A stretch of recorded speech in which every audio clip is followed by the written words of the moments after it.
Good evening, good morning, good afternoon to whomever may be seeing the restream of this Sam Tolbert Sound of Joy Music Services and coming at you a lot differently than I normally have. As you see from the description, I went into the closet, you might say, where I keep all the old keyboards from my past.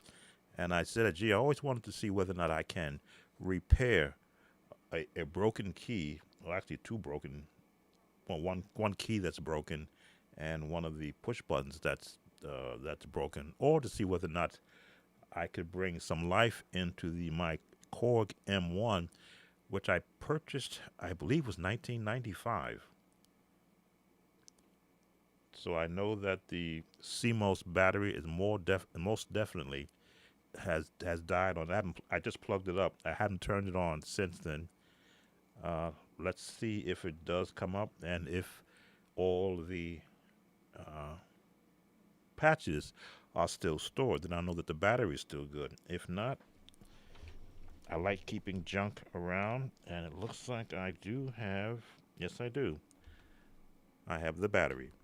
So if the battery is bad, I have one that I can replace in there, and you'll watch the entire disassembly, bringing it back up, and then I'll have to go online to download the factory settings, and then we'll hear what the Korg sounds like after 25 years. Again, my first uh,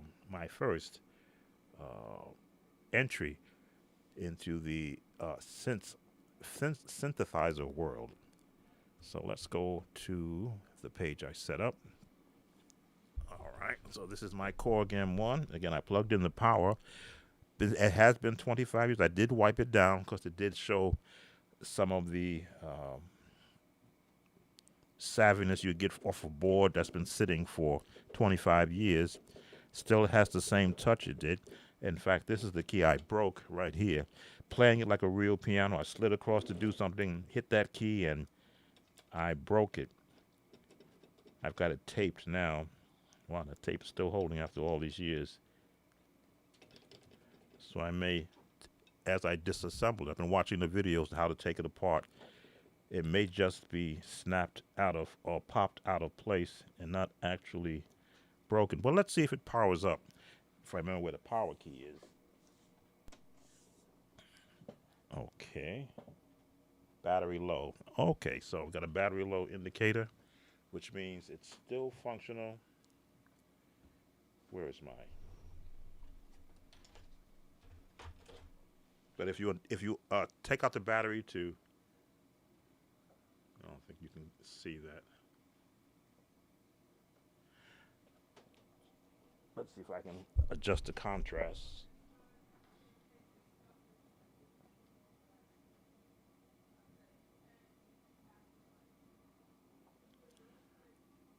Okay, so I can't adjust the contrast any brighter than that, so you can't see where it says battery low. And looks like the programs are not initialized. Wow, it's been so long since I've used this board. Yeah, all the programs are toast. I got it wired in. Let's see if it makes any kind of a sound. I think it used to like make a very duddy type of sound when you lose. Yeah.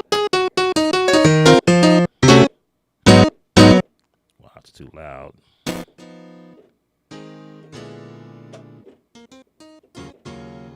So all the sounds are.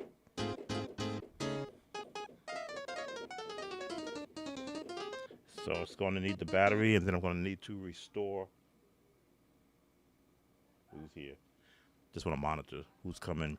I'm going to need to restore all the factory settings to bring life back to it. So I have the battery.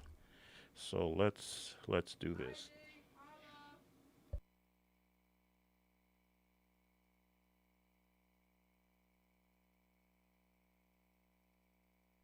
All right, so let's power off. Pull the plug. Now I've got it on a stand, which should allow me to get into it without breaking anything. The keys should be protected. Let me just make sure I don't have to go get something. All right, let me do this.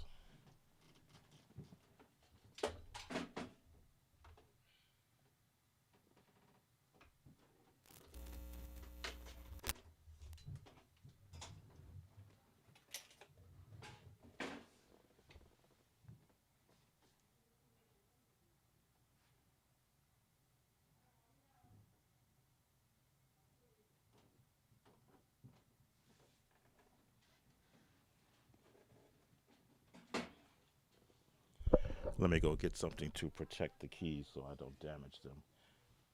Be right back.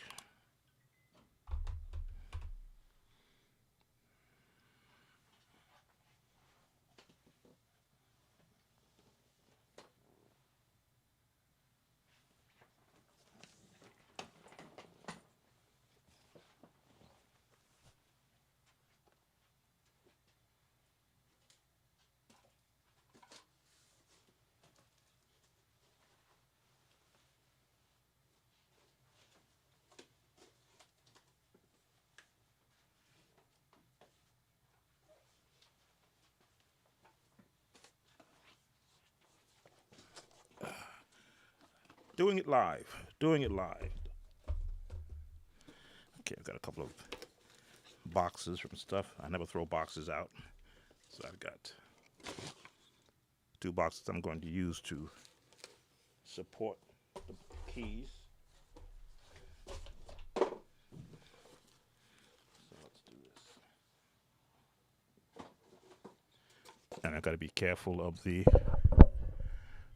joystick. That's going to hang off the edge.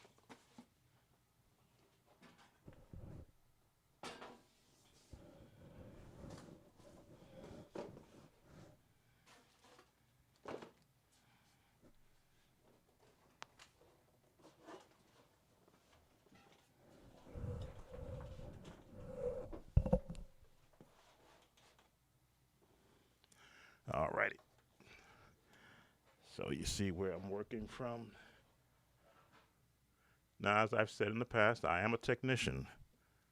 I've been retired for the past since 2019, after 48 years. But like riding a bike, there we go. I've taken apart $100,000 machinery in my past. So I have no fear in. And I've done this in the past also.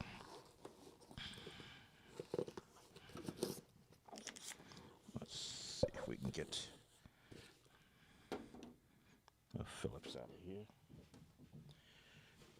I believe there's 8 screws that come out from here. Oh, there it is.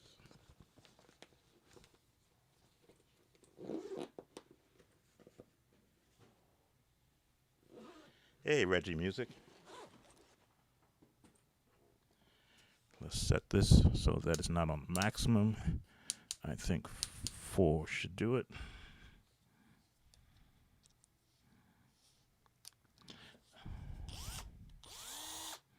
No, a little bit too strong. Down to 1.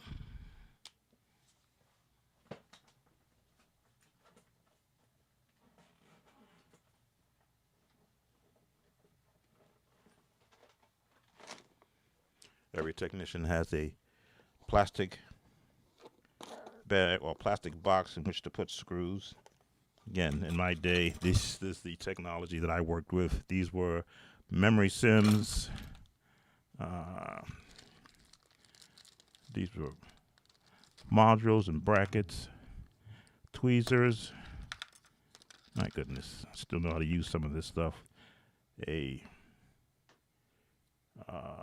Shifts for adjusting for different tolerances, circuit boards.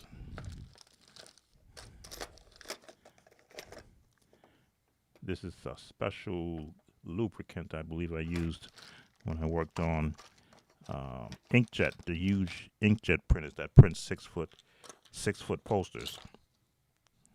This was a tab for locking a switch open.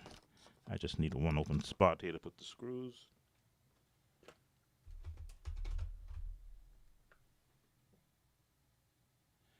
Well, it was my first delve into the. This is for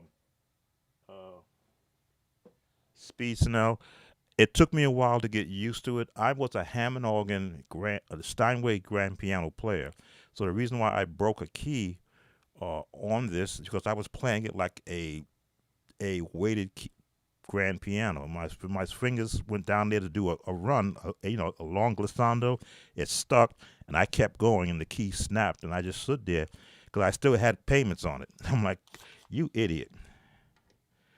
But I enjoyed it because it opened up a world to me of a sound of music that I never had available to me, and that is to play strings, horns, saxophone, brass instruments, all the different sounds that were a part of it that you could never get out of a Hammond organ.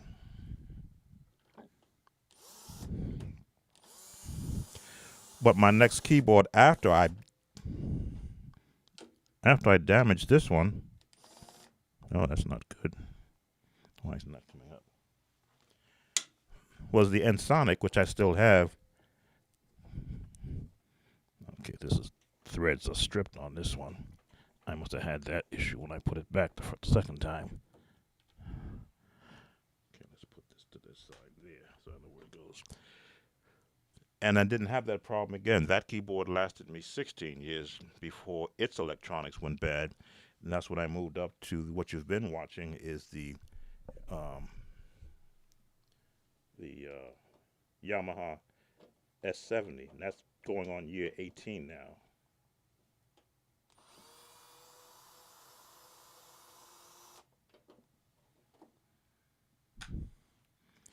Gotta remove all these screws.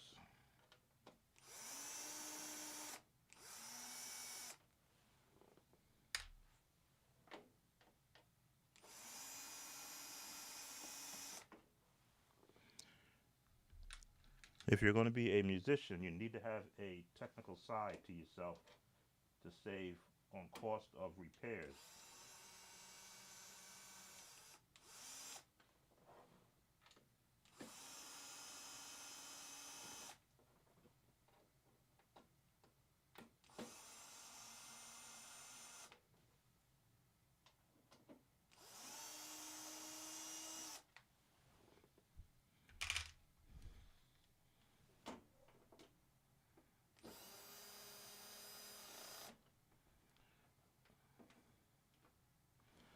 But you have to imagine my father had his own radio and TV repair business. Just a microphone. Uh-oh. So he had me taking apart TV sets when I was 10 years old. So I had never had a fear of doing what I'm doing right now. So when I interviewed for IBM, they were so impressed that I had a knowledge of how to use tools at 17 years old. When they were hiring people who were 25 out of colleges, they hired me out of a technical high school. And they said, "You know what this is? Yep. You know how to use it? Yep. Okay, take this apart." Took it apart. And I'm like, "Okay, put it back together. Put it back together." All right, I think those. Okay, these two come out too.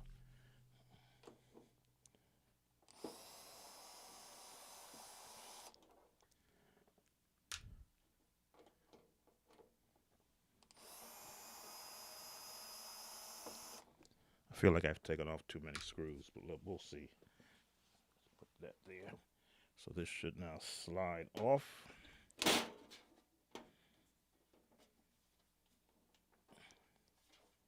Got them all, right? Who joined?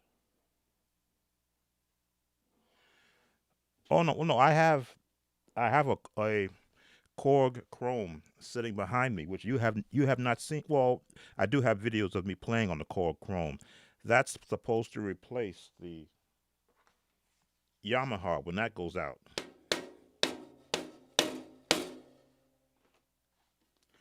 supposed to just come right off.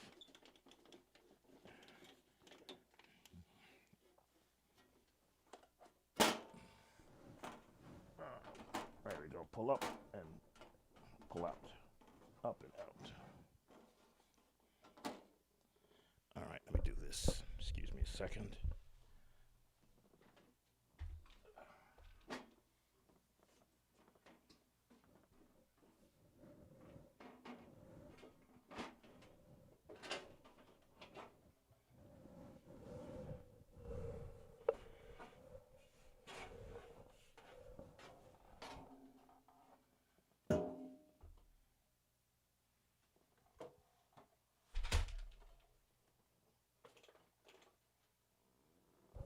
All right, and there is our insides of our M1.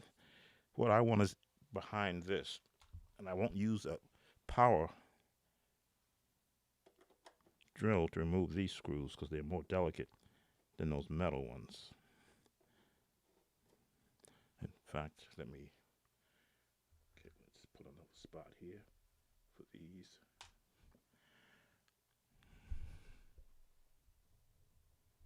There's no power going to it, but I did have it powered up. I want to pull the main power out of it.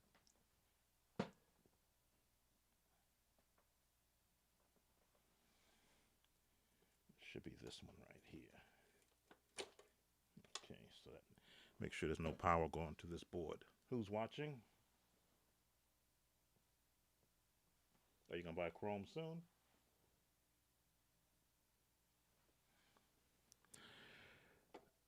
You're gonna want something that has controllers on it. Like I have an M. Oh, it's an old. I guess it is old now. A actual M Audio 61 key controller, because I wanted to be able to simulate the Hammond organ feel with the sliders and the drum pad. But because I'm so used to weighted keys, I could never feel comfortable playing on this keyboard part of it. So it sits in another box.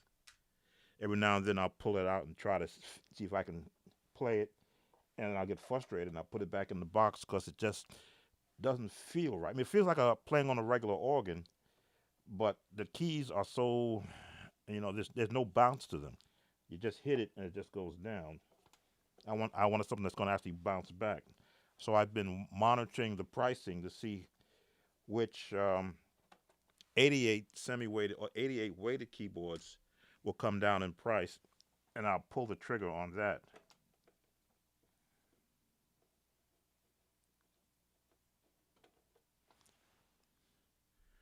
And yes, I can talk and do this because I was an instructor also.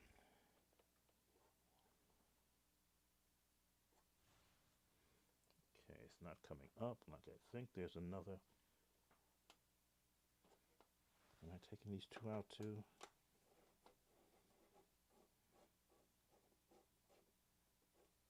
And these are different. They're longer.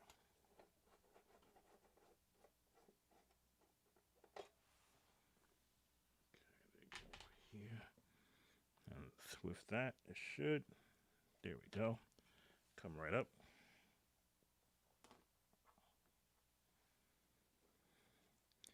Like riding a bicycle. Okay, we got the power cable off. Remember I popped that off, that's the power cable. So this is supposed to now allow me to, oh, I gotta take off one more right here. Now I should be able to pivot this around and get to my battery. And there's my battery right there. Okay, I don't want to break any of these because this is, again, it's 25 years old. So, and I've done this for so many years, repairing things without taking off as little as possible and not damaging anything. Okay, who's going to be a problem? Like, there you go. I don't know if you can. Let's zoom in. Come on, camera. There's our, I should be able to move this down. There's our battery hidden behind these cables. Get out the way. There's our battery. It should be a simple push, press in and slide, I believe.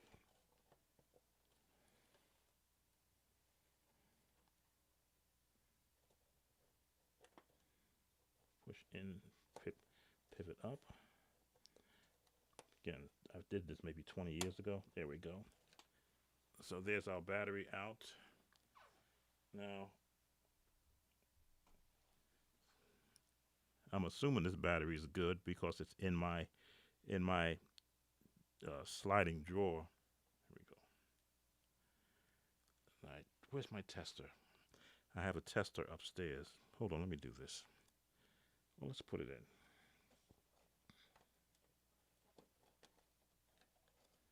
Because I can always put the case on.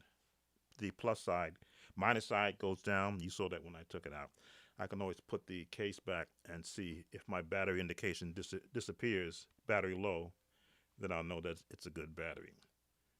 Why aren't you working? Because of the camera? Probably because I'm blocking it. There we go.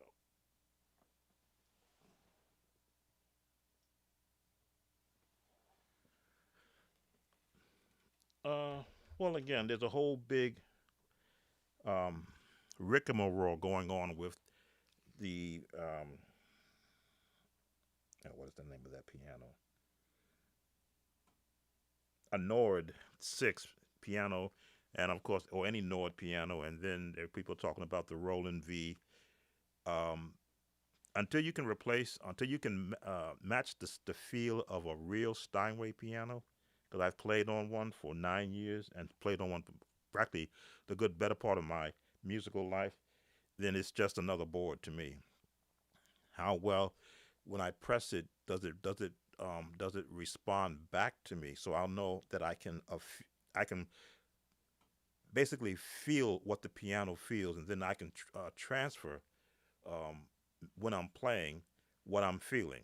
Because again, the piano is a percussion instrument. The softer you hit it, the lower it's going to sound. The harder you hit it, the harder it's going to sound based upon the acoustics of it.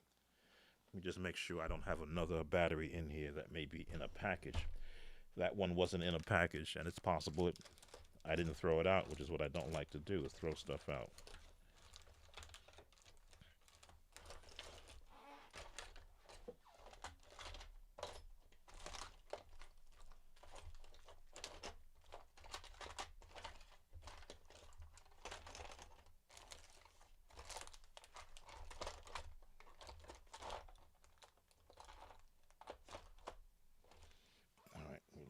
Bag I have. Where's it at?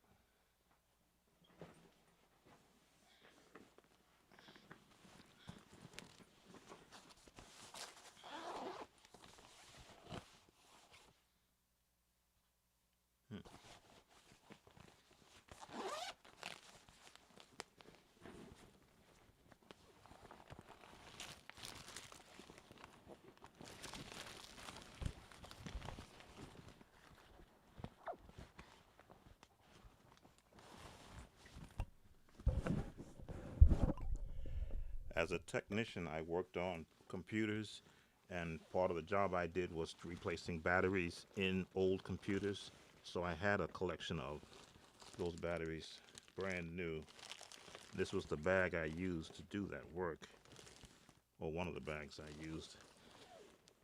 Look and see if there's a unused, still enclosed.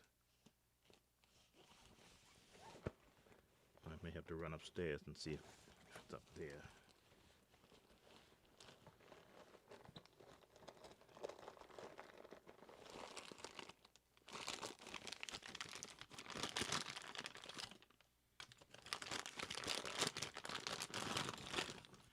I was a technician's technician with all this stuff I had. Useless now, but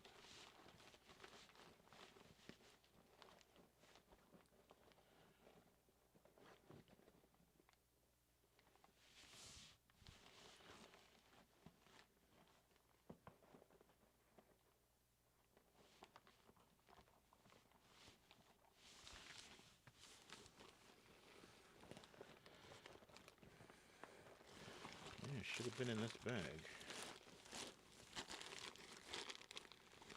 That's when I worked on the computers. I had to use this wired mouse in order to bring the computer back up. So this would have been the bag to have those batteries in them.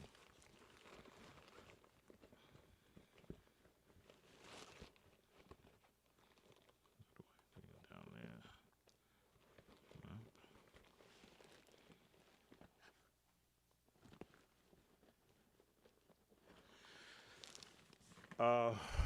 You know, I have a wall. Yeah, I have an area down here in the basement where I placed all of the cups from the different cities I was flown to be trained or to work. And I often would look at that, even now look at it and go, you know what? I probably would have never gotten on a plane if IBM had never hired me. Because the very first thing they did was train me for 3 months in New York and then fly me to Lexington, Kentucky at 17 years old, my first time on an airplane. And of course, I prayed on the way up. I said, you know what, if it falls, at least I know I've lived a good life. And then it came down, and then they said, okay, you're going to transfer over to another plane. I said, well, okay. And when I saw the plane walking up to the tarmac, I said, that's a plane? It was a turboprop jet. And I looked at it, because at that time the towns were very small. So I looked at it, and I says, no, no way. That's not a plane. Not like the one I just got off the jet. And of course, the prop sputtered up. And I says, yeah, I'm surely going to die now. And I had that cup from 1973, Lexington, Kentucky, uh, when I went for final testing. Scored in 82. It should have been a 95. But because I was enamored, number one, as a 17-year-old, and nervous, number two, as a 17-year-old, I missed two of the repair questions, or two of the repairs. I ran out of time on one of them trying to change a little spring inside of a machine, and the second one was I didn't tighten one of two screws. And I said, man, I should have had a 95. So I had an 82, which was still higher than the majority of the 50 guys, 80 guys that were there. Because they came in, they flew in from all over the country. So did I enjoy my time as a technician? Let's just say, as a youngster, 17 years old, I was assigned an area in New York City from Park Avenue to Fifth Avenue. And I had all the top IBM doctors as my, I was fixing typewriter, had all the top IBM doctors as my first customers. I had the Metropolitan Museum of Art. I had the Guggenheim Museum of Art. I had Fifth Avenue all the way from 60th Street all the way up to actually 82nd Street, because they did stretch me out. I was able to see the apartment of Jackie Onassis. That's the late John F. Kennedy's wife. She had a typewriter. I fixed her typewriter. I fixed a typewriter for Otto Preminger, who was a movie director. I fixed the typewriter for, I forget his first name, but Avery. Yeah, it's Avery Fisher, who designed st- um, stereo equipment, the top stereo equipment. Avery Fisher. I'd actually go into his apartment on Fifth Avenue, and to walk into an apartment and see mirrored glass from the sides to the ceiling all matching. I'm like, wow, look at the money that I'm allowed to go in as a young technician at 18, as 18 then. And yes, there was some trepidations from some customers to see an 18-year-old young African American come in and say, yes, I'm Sam Talbot, I'm from the IBM Corporation. At that time, we had a dress code: black suit, black tie, no facial hair, clean cut, your nails must be clean, your shirt sleeves must be clean. If you were dirty, you went home because you were representing the IBM Corporation. So I was, because I was a church boy, I knew about suits, although I had to upgrade my suits. I had to go upgrade to Florsheim shoes, because that's what all the other technicians were wearing.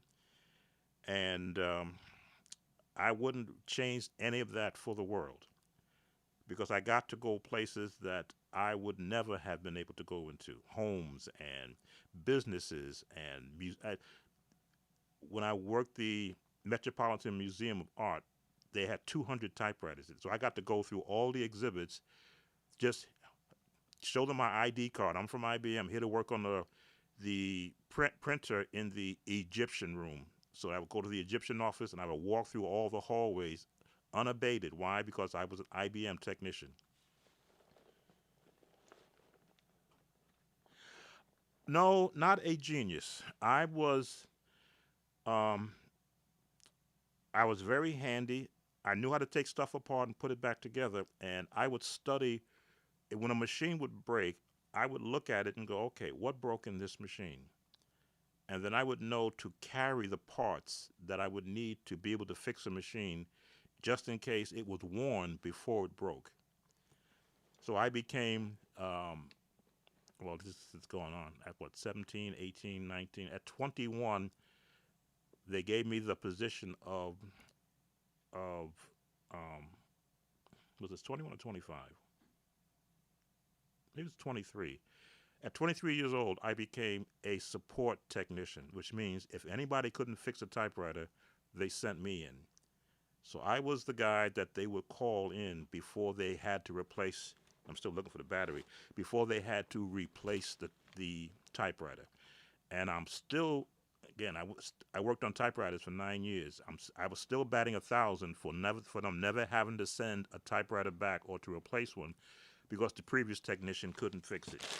I would take it apart, put it back together, make sure that every adjustment was as the book said it should be, and then do my own little things that you learn. And what happened is when I would work on a machine, I would do it by the book first, and I would go, you know what, I can make this a little bit better than that. And I always made whatever I worked on a little bit better, and it lasted a lot longer. And yes, as a young African American IBM technician, I saw when the women would clutch their bags when I would walk in and say hi. And again, you see me how I am right now here. This is how I would go in. Just now, again, was no mustache there. If you saw one of my young pictures, you go, "Wow, they hired you." Well, they didn't hire me for my looks. They hired me because um, my ability to take things apart and put it back together, and it worked. And I got very good at it. I don't see any batteries in here, and they should be. They may be in the other bag. Now that I think about it, well, we'll try and see if that one works. So they again promoted me, and of course it made some of the older techs a little bit unnervy. This guy is so young. How are you making him a technician over us? Well, my manager at that time was an Italian, Carl D'Amelio, uh, heavy chain smoker. Like I couldn't stand smoke, but I lived with it because he was my manager. When he would do the actual evaluations every year, he would pull me in so I would be evaluated, and he would say, "Sam, there's something wrong." Oh, it's a long screwdriver. There's something wrong with these reports. I says, because I would always think that I did something wrong.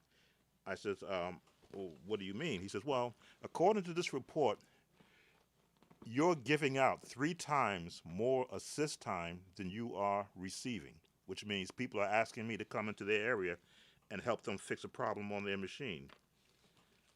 Now look at this. This is a brand new feeler gauge that I hadn't even used. And I says, okay.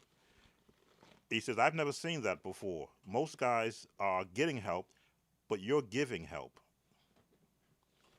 And again, it didn't bother me because I was trained. Okay, I'm going to assume that battery is good, unless I run upstairs and check another bag I got in my garage, which may have. No, here's another battery. Which is this one? This is not the same as that one. This one is smaller.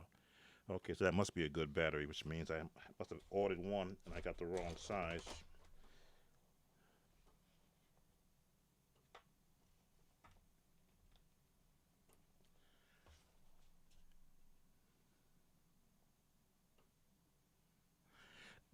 Oh, that's a shame that you're having a problem with your rolling. Have you ever played on a Nord? How you doing, Prince? No, never did. Again, I'm a loyalist. If I got a keyboard that's working, I won't go out and get the latest. The only time I replace the board is when the one I have has actually gone bad. All right, so let's put this back now that I'm going to go with that battery is good because I can't find a replacement one. So let's just check the flat cables, put them in their place so they're not pinching anywhere. We've got two wires to reconnect. I see them. And I see that this is going to slide into a guide there. Okay. See the pinched wire right there. As I said, I pay attention to everything I do, and I always double and triple checked because I'm not perfect. By no means. So I'm making sure no wires are pinched here when the board closes down. There's good gaps that I want it to short out. If I make it too tight, put my hand there to make sure no wires cross over. And I'm generally not doing all this talking either when I'm doing this. Push this over here. Get the other cable out. It's out. These two are good.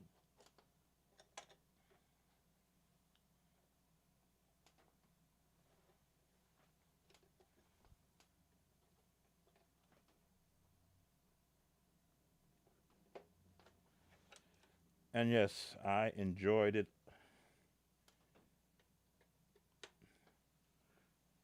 because I had customers that that relied on me to keep their business running. That was probably the most enjoyable feeling you could have when a person's machine is not running and they can't pay the workers, they can't do payroll because the yeah, I worked on so many different types of machines. When I worked on printers, I had customers that would send out trucks to all the restaurants because I always had a well after they moved me away from the wall from the Fifth Avenue people because uh, some people talk of the word favor uh, from a from a religious standpoint, but I don't think people really understand what the word favor really means. The church always gives you one designation for it. Oh, God looking over you and finding you an actual parking space when it's starting to rain. I did find parking spaces in places I didn't think I was going to find them. But to me, I reckon I um, experienced favor with with employers that watched out for me because of my work ethics. They had to stop perfect attendance awards because I kept getting them. Now, what is? Huh, no, okay. What is perfect attendance? Coming in every day except when you're on vacation. Never out sick. But of course, I had perfect attendance throughout my entire school year, from kindergarten through 12th grade. I was perfect attendance. I got all the awards for perfect attendance. So of course, it had to carry on when I began working because I believed in showing up. I made sure I didn't get sick. Well, again, I kept myself as well as I could. Um, I wasn't one that needed a day off after a holiday or after a holiday weekend. I showed up. I was always the last to leave, first to arrive, last to leave. And when when the other techs needed to, it's too tight. Why?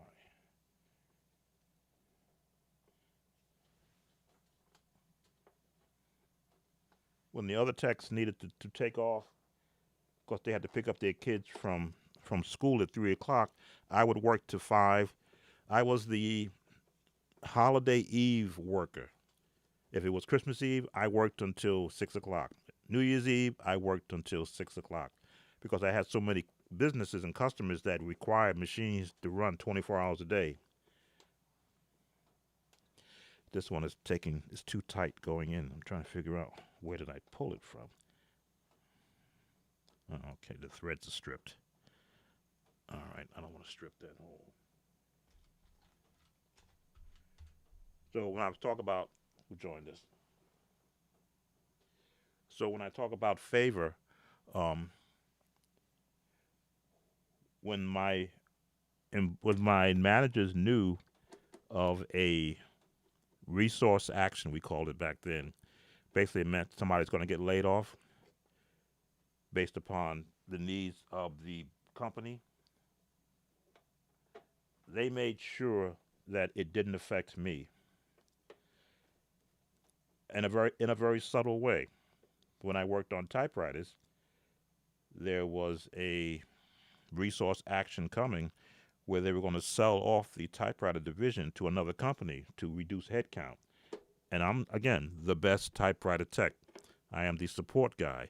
I am the guy that goes in and fixes the problems that other guys can't fix. Well, the manager, who, again, is aware of what's coming, says, Sam, you ever think of working on copiers? Now, imagine I'm wearing Yves Saint Laurent suits, Pierre Cardin suits, because I'm walking in as the guy. So of course I had to dress, nice tie, nice suit, white cuff shirts, come in, fix the problem, leave, get the customer, what they used to call them. Oh, wasn't complaint list. Opposite of complaint. But they would always send letters in saying, "Oh, Sam was one of your greatest techs. He really got me out of a problem." You know, I was the man from a technical part. I walked in, always had the right parts, always did the job as quickly as I could, and then got the customers to sign up for another 3 or 4 years of maintenance. Well, when the manager said, "Sam, do you ever think of working on copier?" In my head, I'm thinking, uh, okay, he's asking me for that for a reason. I better say yes because when an opportunity is offered to you, you don't want to, you never want to say no.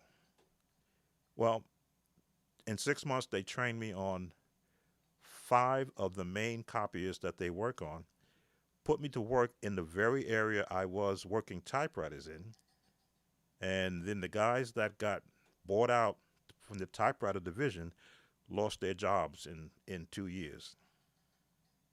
So they were like, "Oh, Sam, you should be coming with us."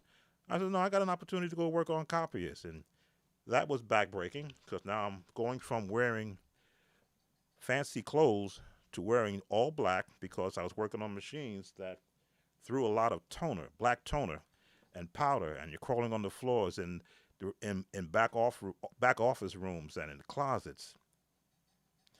But I was working, and that's the only thing that I looked at it.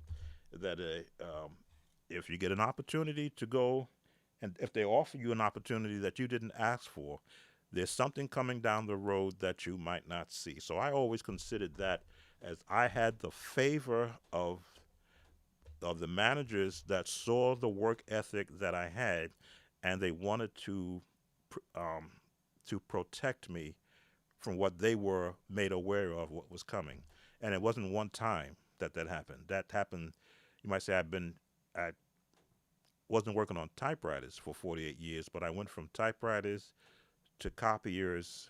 When the copier group was being bought out, they recommended, well, you should go learn how to work on printers because there's a career there for you. I says, no problem, because I did typewriters for 9 years. I did copiers for 9 years. And again, I had top, I got what they call service awards which most guys don't get in their career. I have three of them.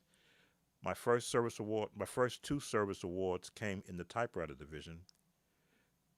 2 years, not back to back, but there was a space in between them. So I got like two in what 77 and 79. I got the first two.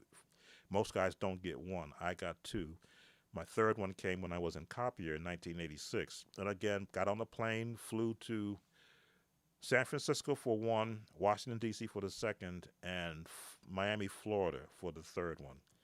I've never have gotten on a plane to to just for my own self to do that, because I've all again, not that I'm scared of planes. Like I used to love getting an opportunity to go be trained somewhere. They either fly me to Dallas, Texas, to Marietta, Georgia, to Ohio, to Orlando. These are all the places they would fly me. And I got all the cups there from every place that I went. And I even did a 1 month stint in Midland, Texas. That was fun, where they had a bunch of technicians quit and started their own typewriter company. So they were short of people in Texas. So they reached out to New York City and says, can you send someone down to help us out for 6 weeks? And I said, 6 weeks, 6 weeks away from New York City. I said, 6 weeks, but you know what? They offered me an opportunity. I can't say no, because who knows? So after 4 weeks, I cleaned up so much of a 140 square mile area. They wanted me, I got bored. I says, look, they were sending me calls 100 and some odd miles away from where I was living because they ran out of work. And I'm like, no, it's time for me to go back home, I think. But those were the opportunities that were, afforded to me. All right. So I want to make sure that battery is working. So let's just set this on there and plug it up. In fact, you know what I want to look at? I want to look at the key that is broken, because I think I see that what I think it is. Uh-huh. Yep. That's what broke under that key. I just saw it sitting there. I could have put this together. This may have slid down in the power supply. I may have turned it on and it went poof. As I tell you, I'm aware of everything I look at. When I see something that shouldn't be there, even though I'm having this conversation, this is what kept me out of a lot of trouble.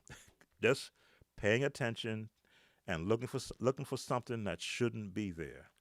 This is the spring underneath that key that's not working. And I saw this in the video. They were showing where this came out. So let's see. Because to get to this, I would have to remove this board again, remove that board, take off that plate. Let me do what I do. I can look at something and figure it out. So let's put this back. Actually, let's do this. Let's take the tape off.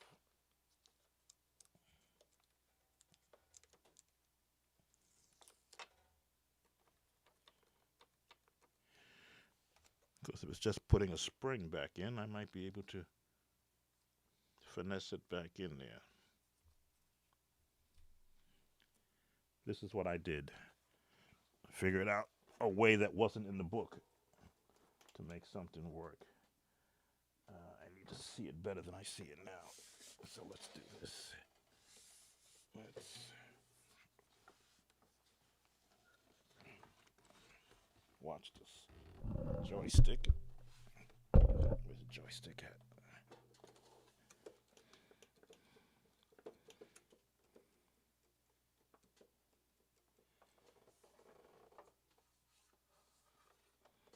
Joystick is good.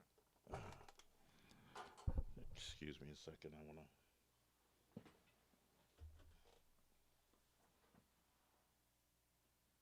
to. If I get this running, I'll do the center of my joy.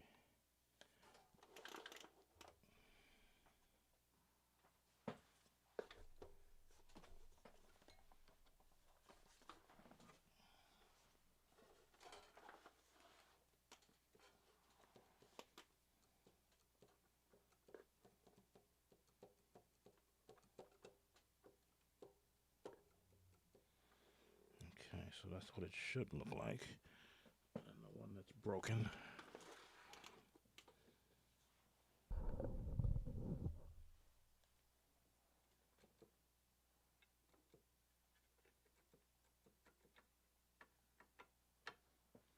Okay, there's the one that's broken.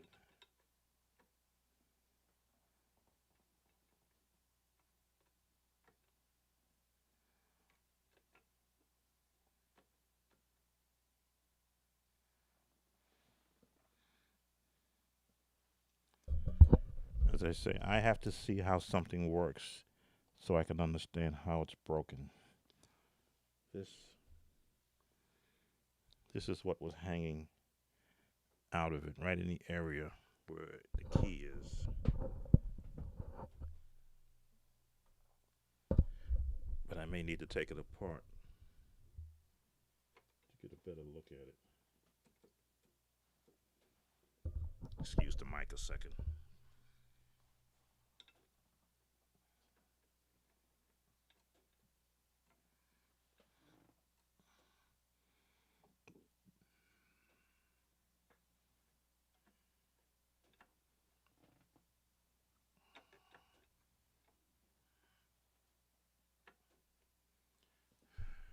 Because if it came out, I might be able to slide it back in without taking all this apart.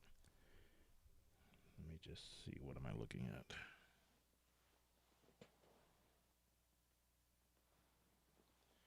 Thank you for those who are watching this with me. That's why I wanted to do this live. So you will see me be successful.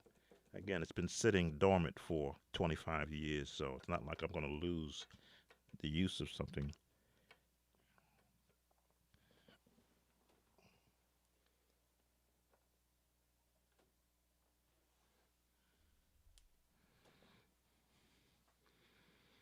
Doesn't look broken. Just looks like when I swung across it, I popped it out of place. So that would hook in.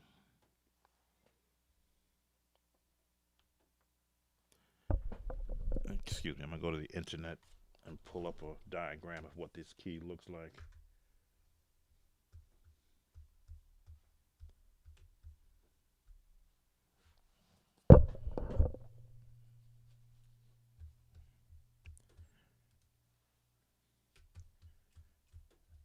As I say, I do pay attention to the maintenance manuals.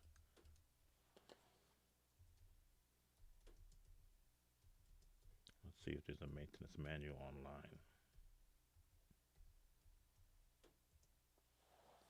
There we go. PDF. Service manual. There we go. M1 service manual.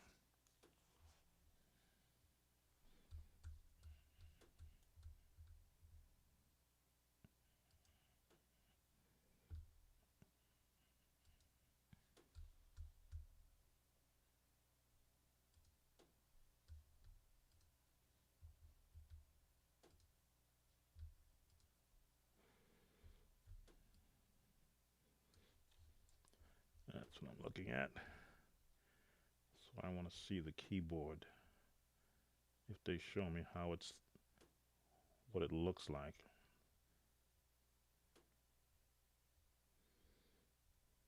It doesn't look like I'm going to get that. No, this is strictly wiring. I want to see the keybed.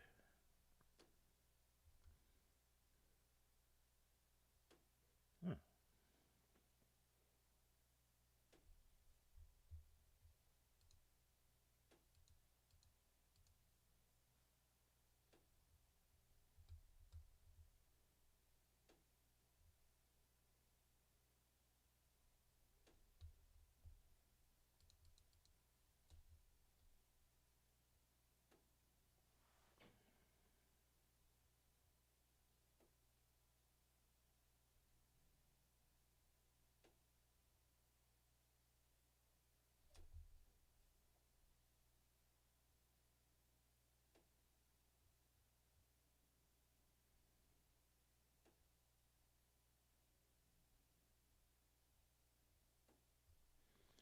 All right, I don't see a breakout of the key itself, so I don't know where that clip goes.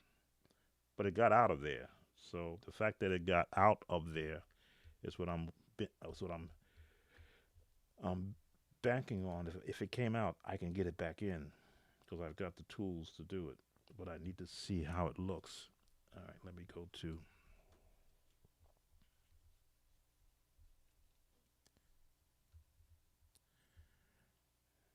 another location. That's not going to help me there.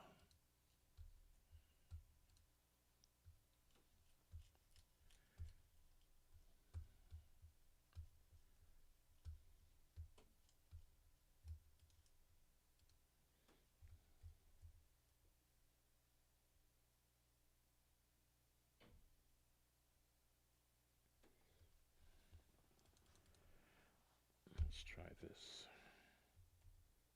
Korg M1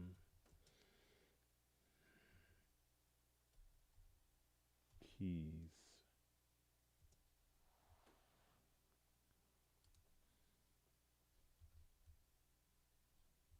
Okay, well, those are replacement keys, but I want to see what it looks like.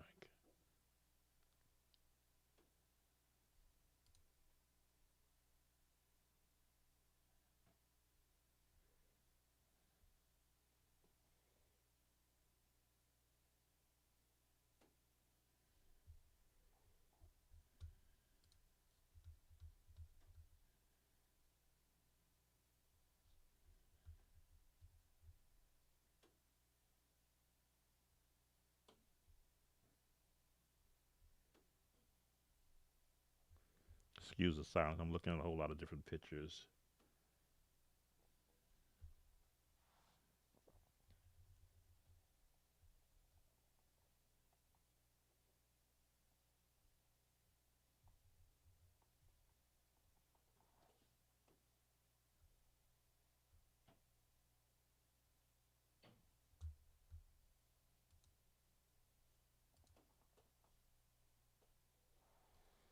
Okay, I think I see a picture of what it looks like. It goes.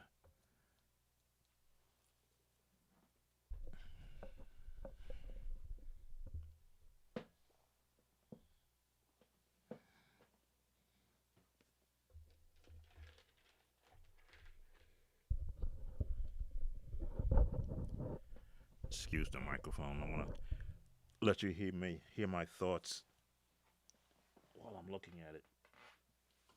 Put it down. It's gonna go in, and then it's got to be.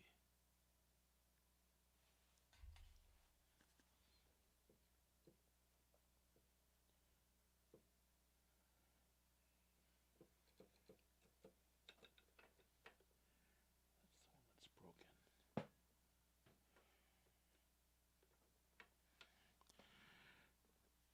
If I took these off, what would happen?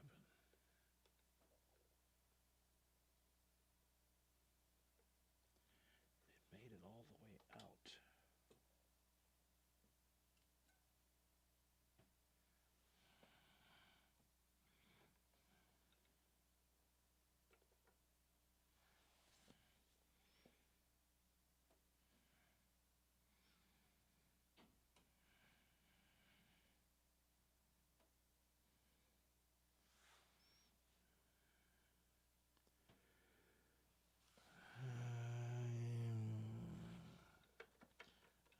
May not do this live, trying to take this apart. It's at the furthest end of the keyboard. I can do without it for now.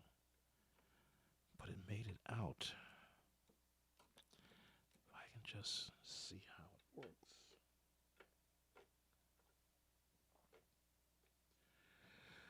Or put in a.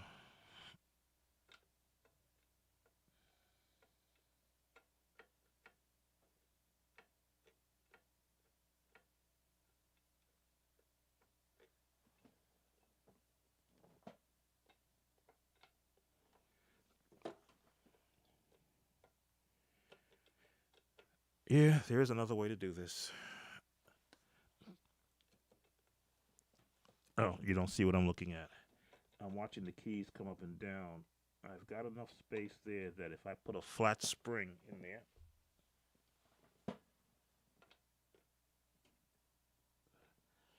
I could compensate for that not being. These are the type of things that I would do. Figure out a way to make it work, just to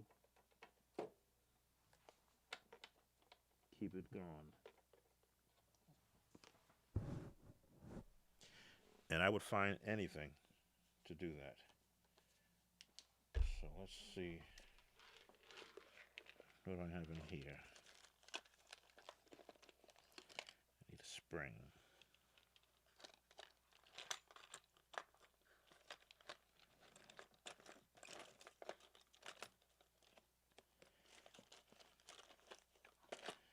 No springs in here.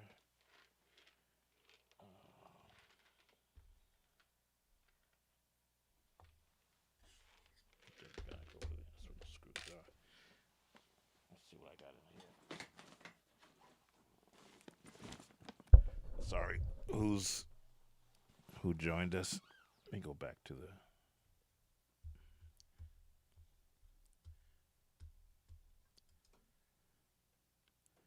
smart show. Hey, how you doing? Doing okay.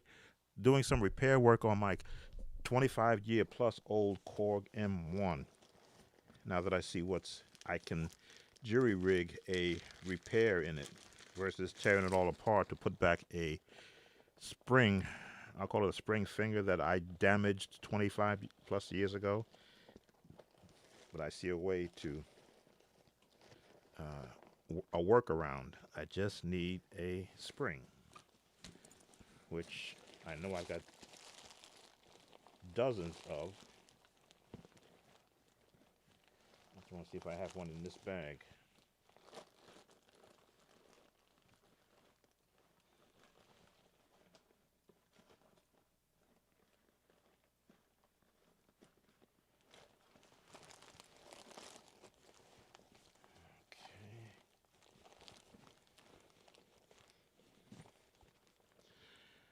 If I'm a master of anything, it's getting things back to work and making them work better than they did.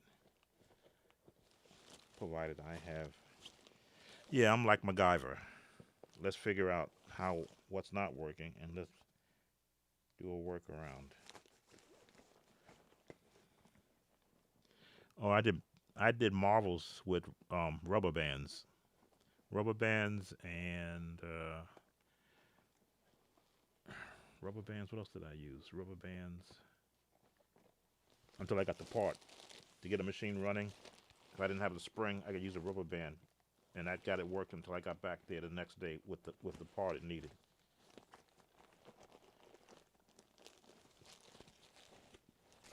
All right, I'm not seeing a spring in here. Ouch. That's. But hey, this is not my only bag. This is the specialty bag.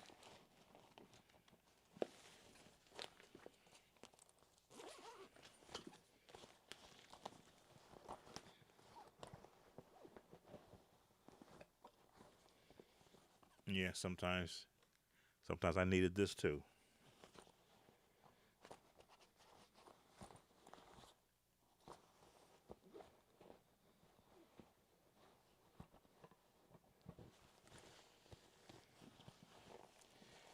Boy, this brings back memories.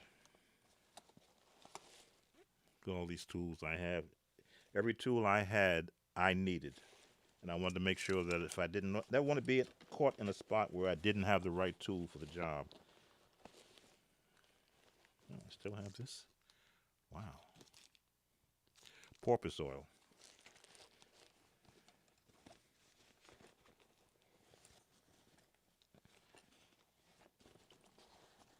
All right, I may pull up a video while I run upstairs and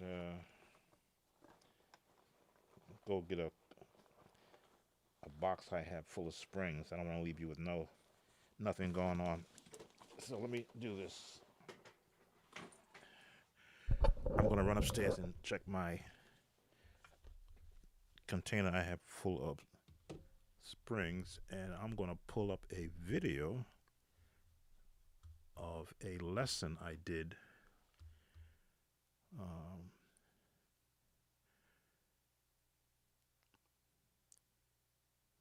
that I just made for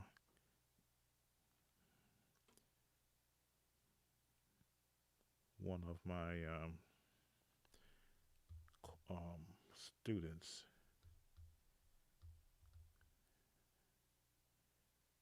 And you can watch that while I run upstairs. Let me just pull it up. And let's see what we got here. First of all, I got a few lessons still in here.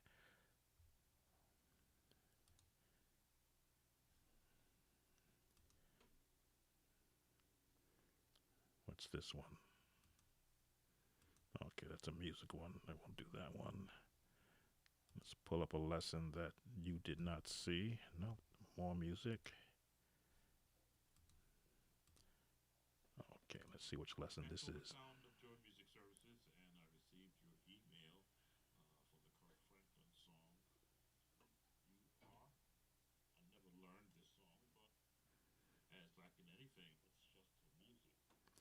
Okay, this is a song called You Are by Kirk Franklin. I did this for one of my Patreon students. You'll be able to hear it while I run upstairs and find some springs. Then I'll continue with the repair. So let's pull in.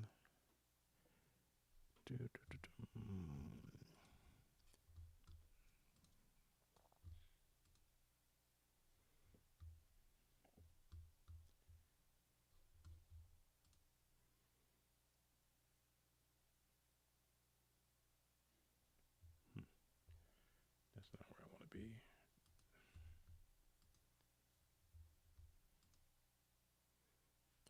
I'm sure I'll get a copyright on it. I'll just mute it out once I load this. Let me just find it. 129.22.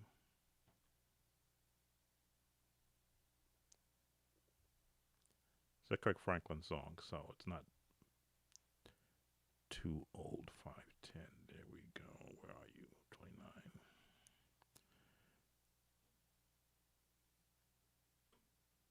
129, 2205, 129, 2205. There you go.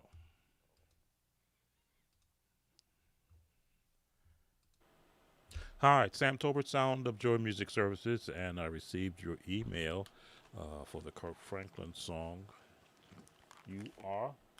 I never learned this song, but as like in anything, it's just for the video and the approach by the songwriter. I got it queued up. I'll be right back. It's in the key of C. So you're looking to, I believe, add some additional chords to sort of fill out the song. Just from listening to it, they really work minimalized with chords. They basically let the unison singing carry the song, but we'll see what we can do. Let's start it up.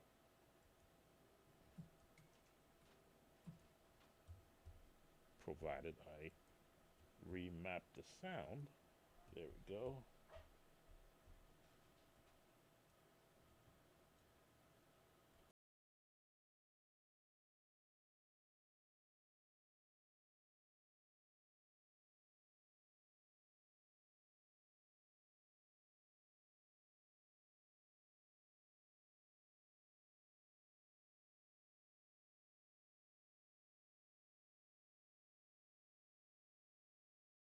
Listen to the intro. You're going to hear some of the chords that are also going to be included in the song.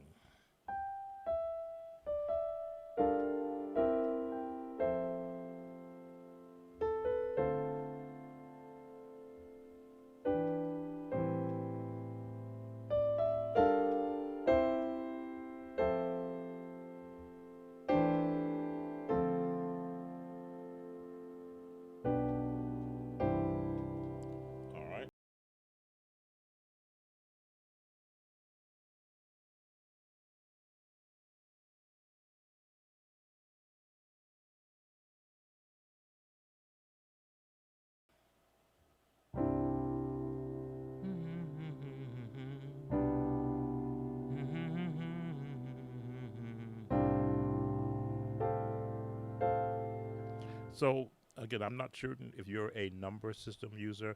I always listen to the placement of chords in support of an actual melody, so I can hear them being in the 1 and then going to the 4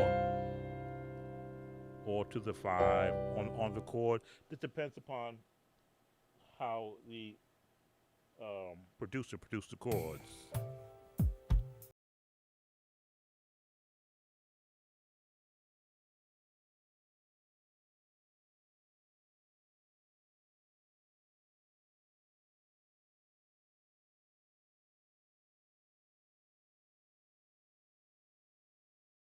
Again, the more I listen, the more I hear.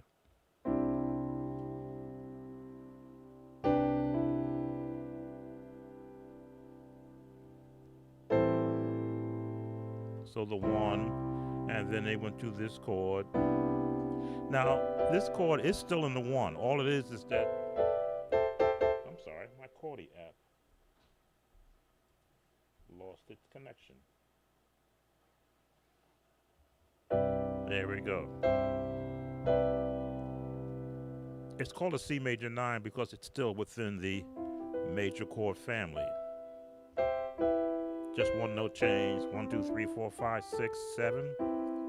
But when you go to here, that makes it a 9.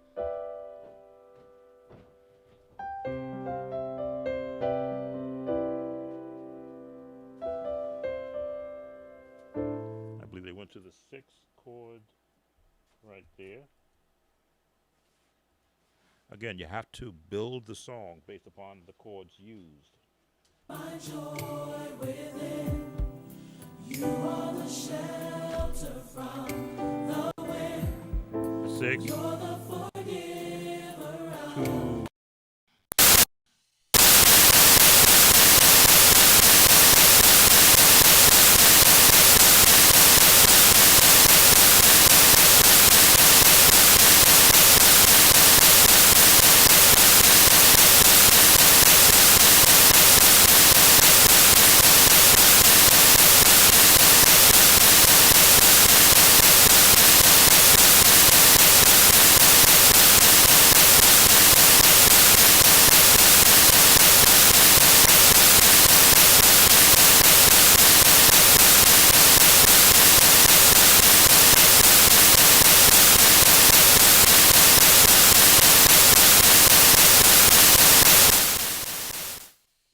I'm not sure what that is.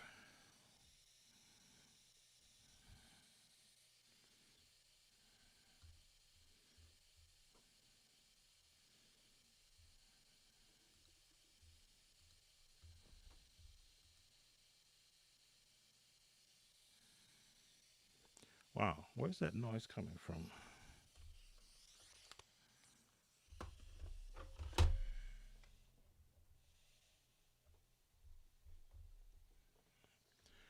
Got an issue with something here.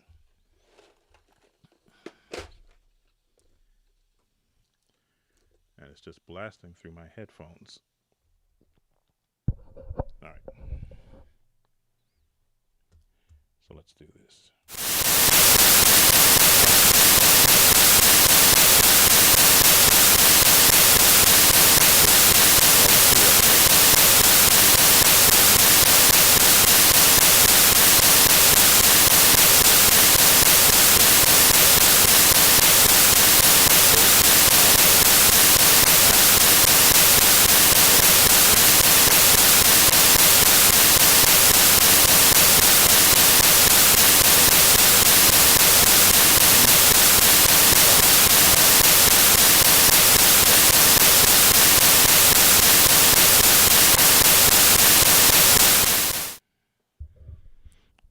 That broke. Where that noise is coming from. The key that's bad. The actual feel of it. So what I'm going to do, let's see if I can, where is it?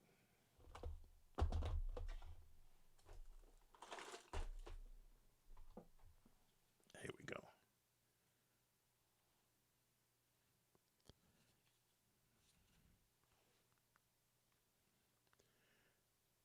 what you're going to see is, let me just do this. Okay. The problem is that the flat spring, I knocked it out of its place. I'm not stripping apart the keyboard to get it, but if you see right here, let me see. Here we go. This is not the area, but right here, these are two little prongs that goes up and down, and there's a metal plate behind it. I'm going to stick a spring in there to push back on it, and that will substitute for the one that's bad. Now, what I got to do is figure out which spring I'm going to use. It's all the way down here. With all these springs that I have, find one that I can compress, stick in there, but then also cut it to match the weight of that key. This is the type of things I did as a technician. Find a way to get it to work. And I've got several springs, and I'll show you several springs to choose from. This may be the one I use right here. Let me just look at how.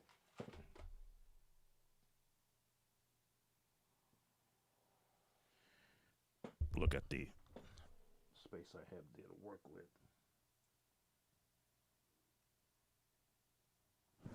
Yeah, this one will do. It's just got to be enough that when I push down, it's got to push back. So let me move the mic a bit, and you get to see what, you know what, that's what I need. I need a special tool. I should have brought it down with me. Let me go upstairs and get it. It's a special tool which allows me to compress it and then let it pop back up. I didn't bring it down. Yeah, let me go get that tool. Be right back.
Okay, I'm back,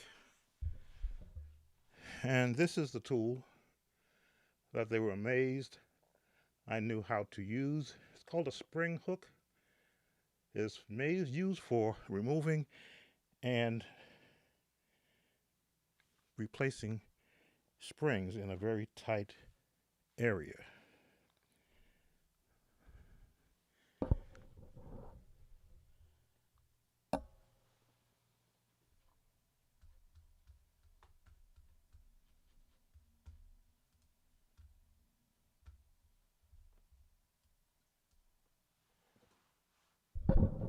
So for those who are still watching, thanks for hanging out with me. But you're getting a first-hand look at what I did in the field as a technician.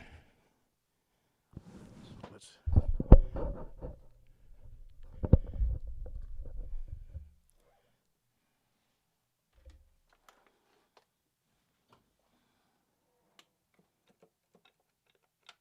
use the broken one.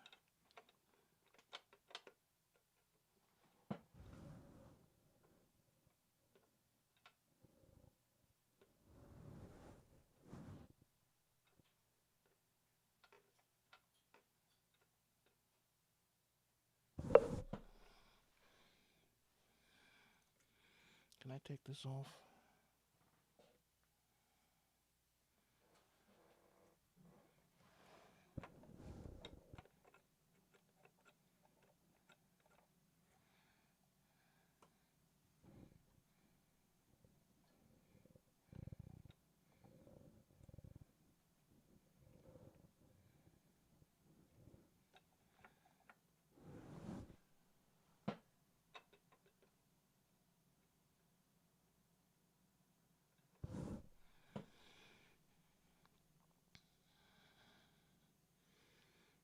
Okay.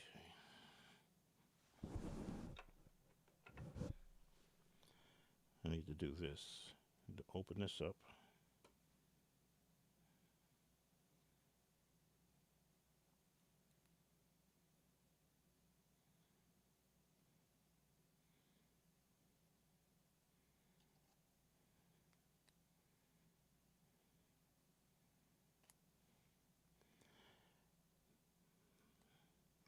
There's a post that the key bounces up on, so I'm going to worm this around that post, which is going to make it adjustable.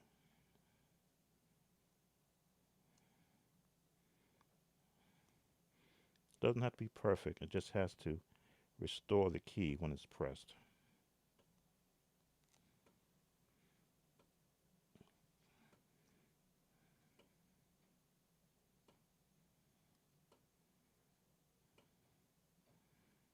And working it around that post, I won't have to ever worry about it coming out.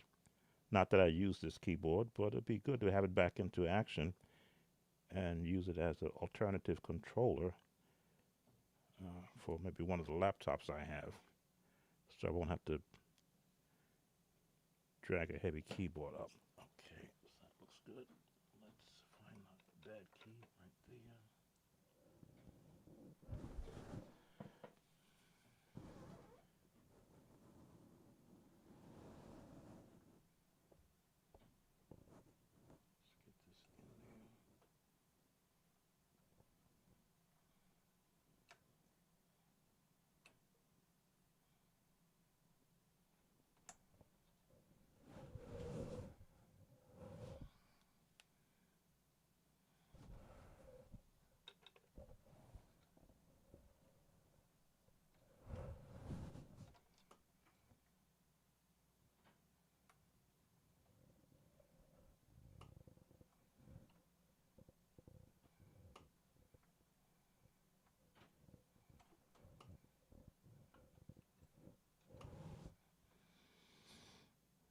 Maybe not such a good idea.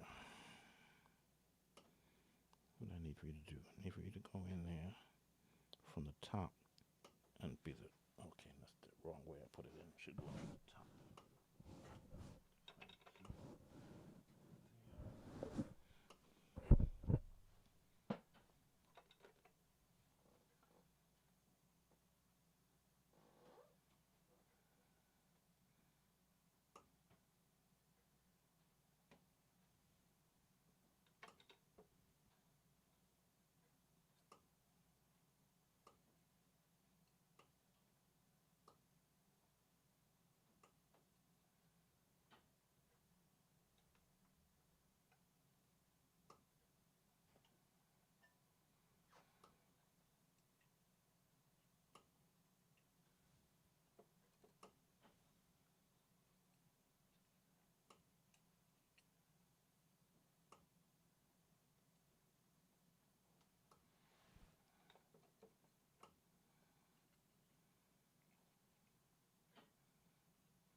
Sorry for the silence. I'm thinking.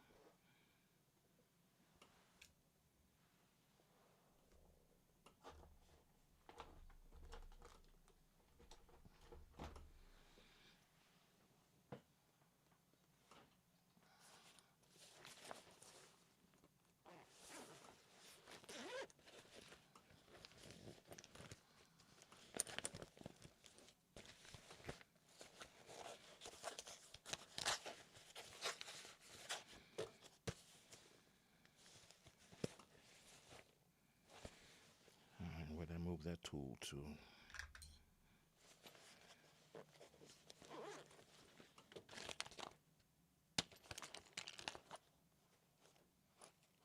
Hmm. All right, took you out. Didn't put you back. Where'd I move you to?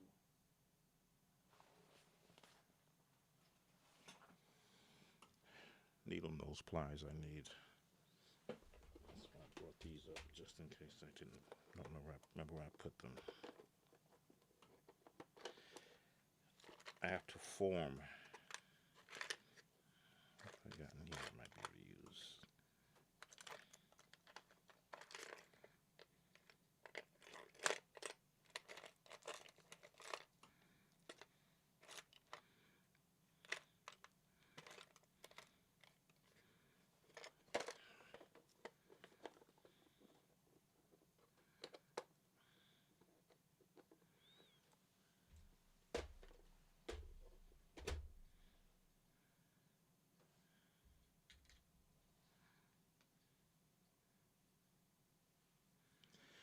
I need to form like a platform that goes across to hit the key, rear of the key.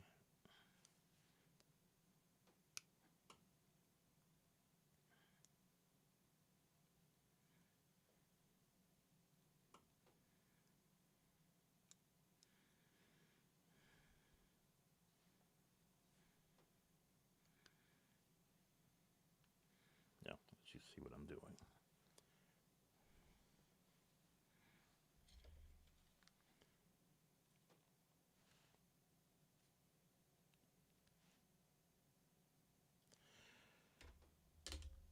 I need for this to be able to reach the note that's not springing back up. So I'm using the spring to replace the one that popped out without taking it all apart. But I got to form a ledge to be able to hit the key.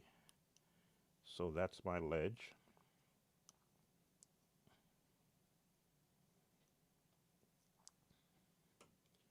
When it's up in there, it's got to reach over.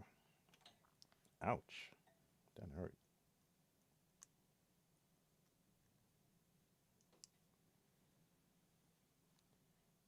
Let's flatten it out.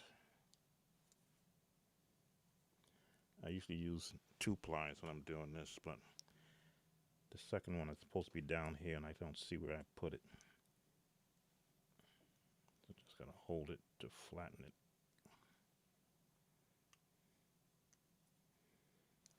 So it's gotta come out like an L shape.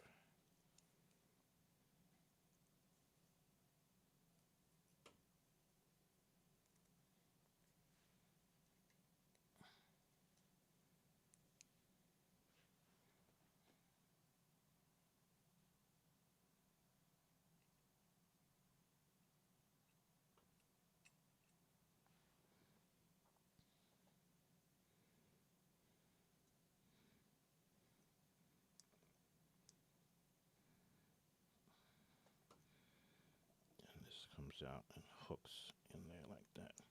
All right, let's see.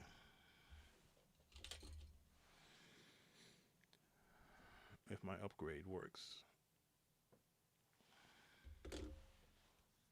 Who's still here watching me?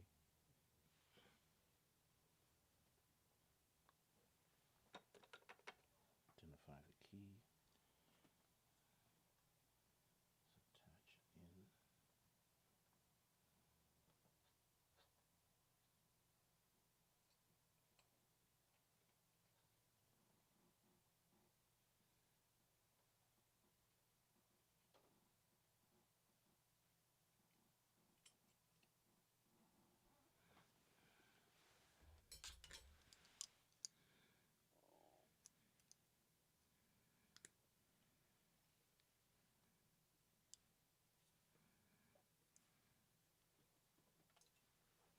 Unless I drop it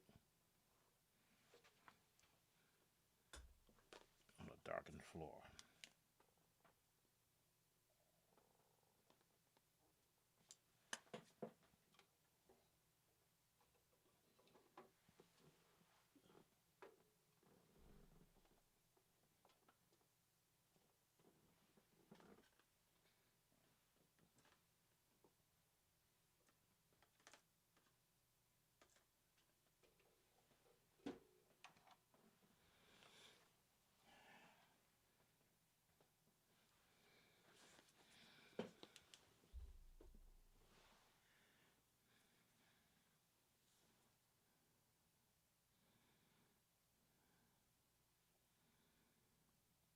What's wrong with the picture?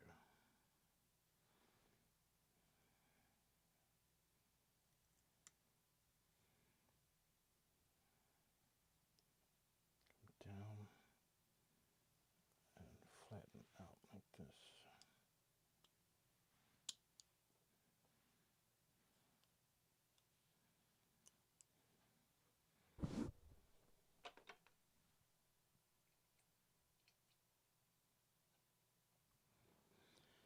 And put a hook on it.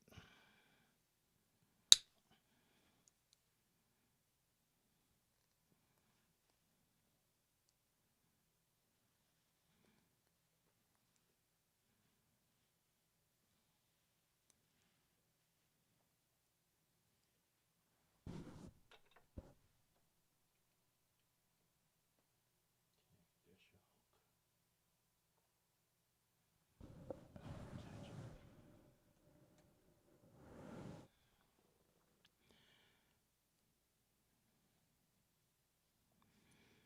No, they won't give me a service award for this service tip.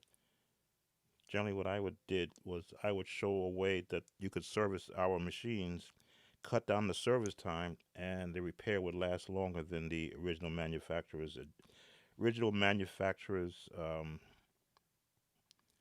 uh, design.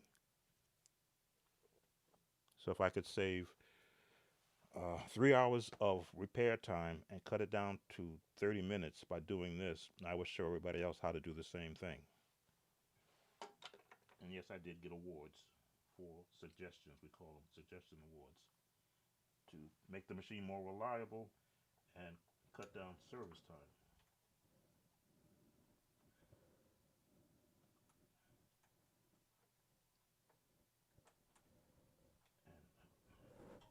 And don't have my scissor clamps because they would be great right now for what I want to do. Just want to hook it in.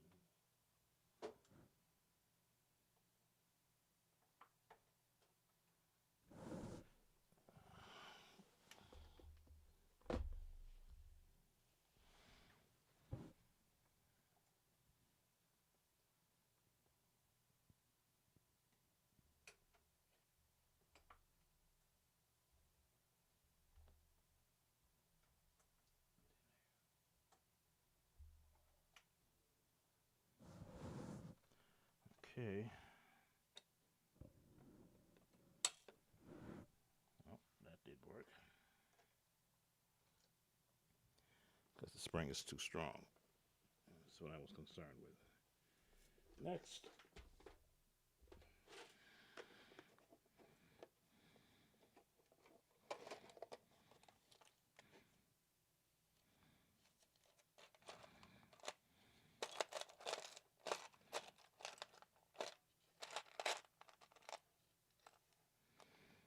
Now the weaker springs are more dense. I don't have my cutting tool. Where did I move everything? I could cut that down. I could make that work.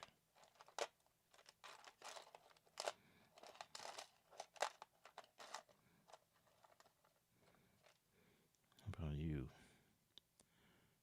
You already got the extensions on you. Yeah, you might work.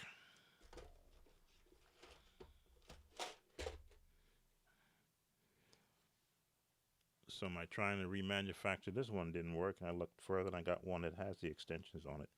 And it's not as horse or course as that one. So let's see if I can get this one in there.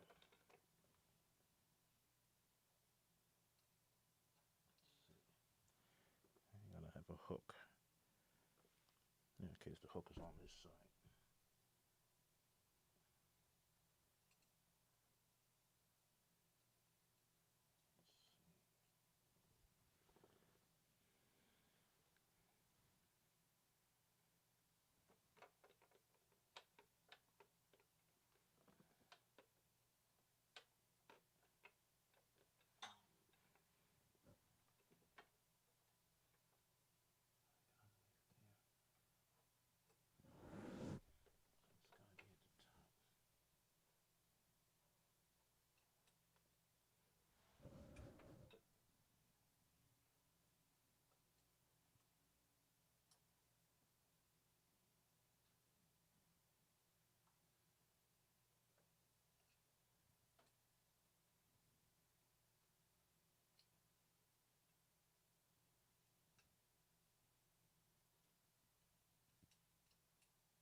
Change the angle of the hook.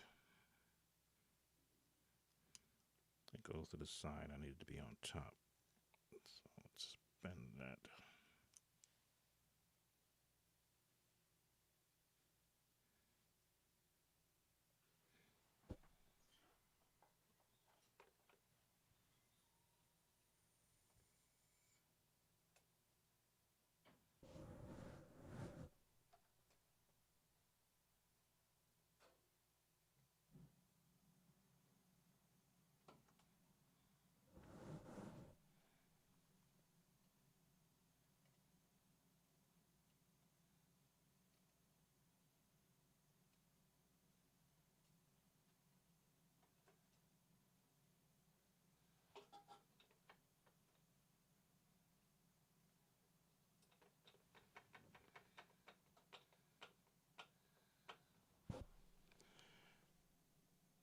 This ain't working out too well. Worst comes to worst, stick some paper up in there. Or something spongy like a rubber band.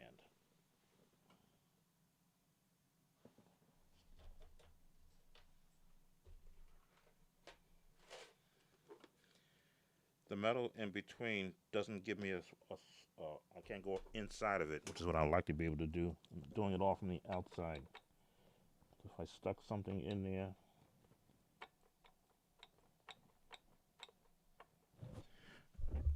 that pushes back, and I'll get the action that I want.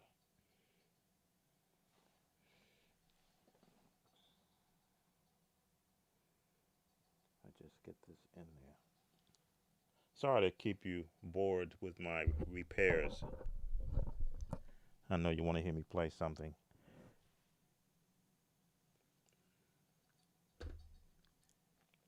Let me just take another,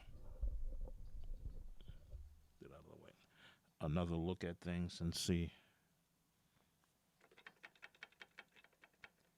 At least bring it up so you can. But I still got to upload all of the hardware, firmware to it now. Provided the battery I put in is working, should be, but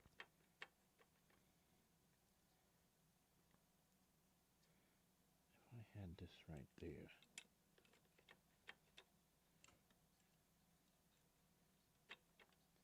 I got it to sit right down in there and lock in.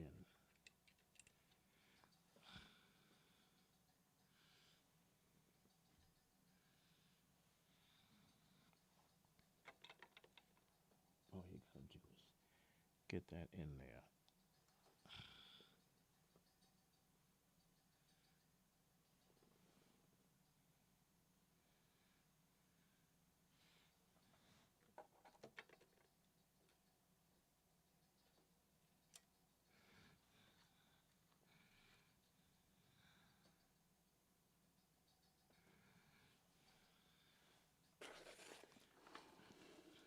Change the angle so I can get it better.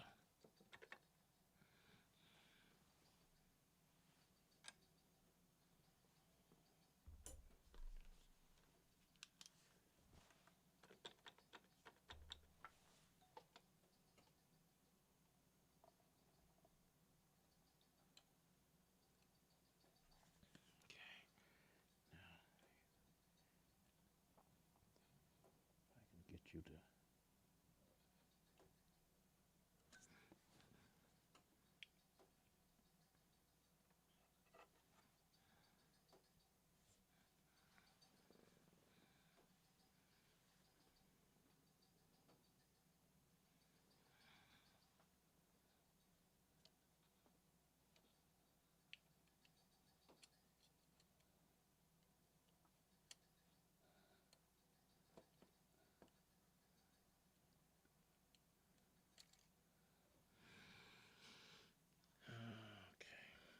all right.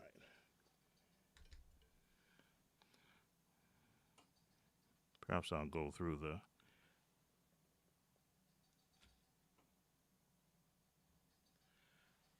the video of how to remove the whole keyboard and do the keys.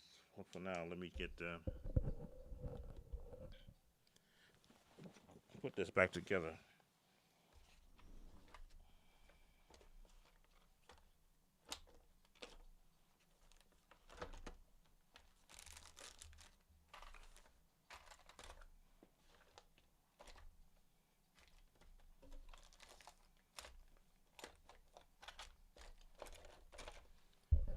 I'm looking for something with foam that I can stick in there. I hate to start cutting stuff. I don't want to cut this. This is still good shape.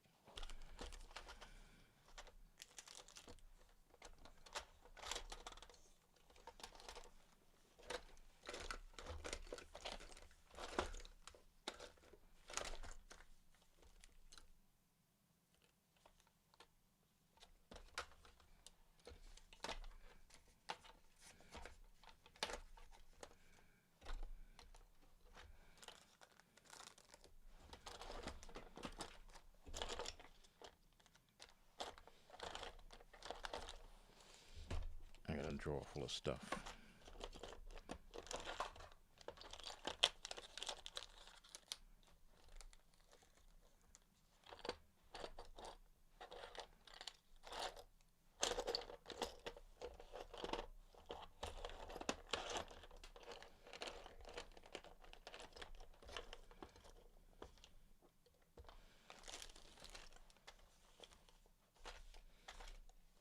Who joined?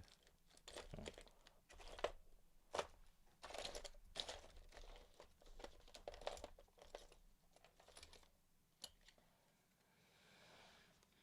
How will this do?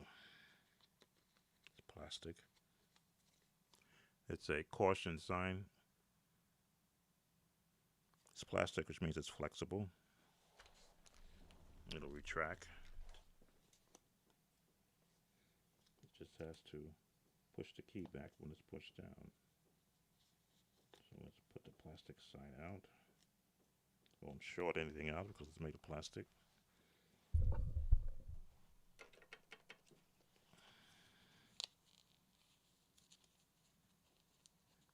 Temporary fix.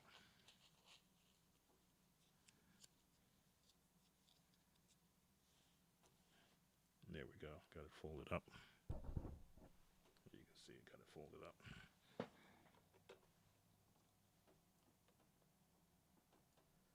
Because it's too big, so we need to shorten it down.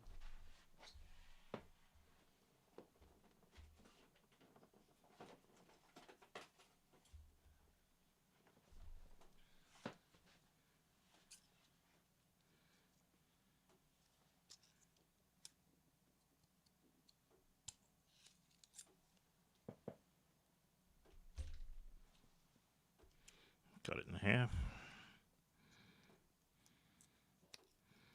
All it's got to do is push the key back up. I push down on it.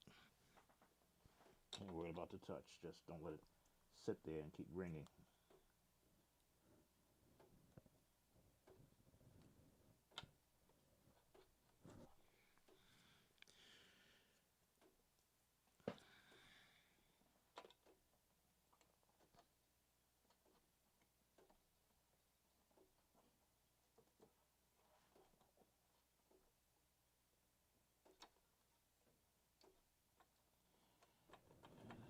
Space to do it, right?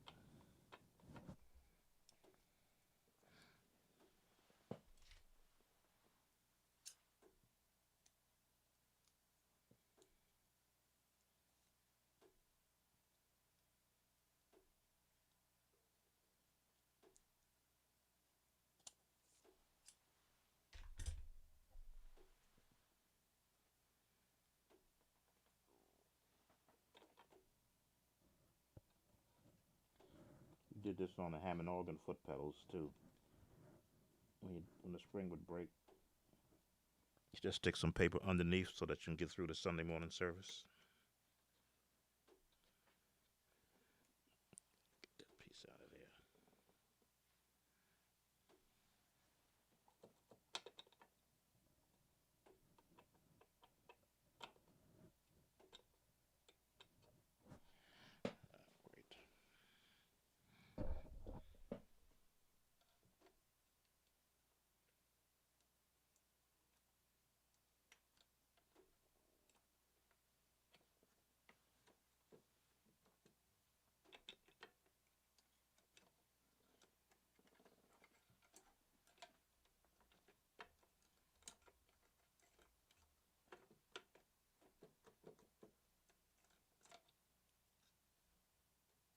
Great.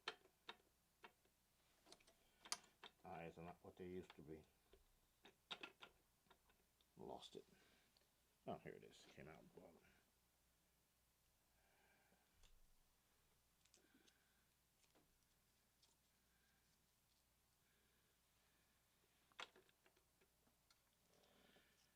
Go through the sides. A bigger piece I need.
That'll do.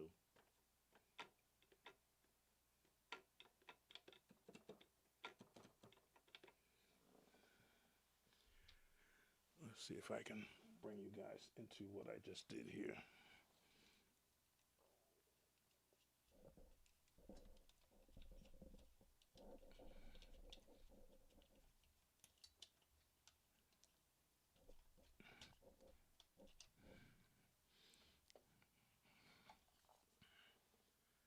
Alrighty, let's see.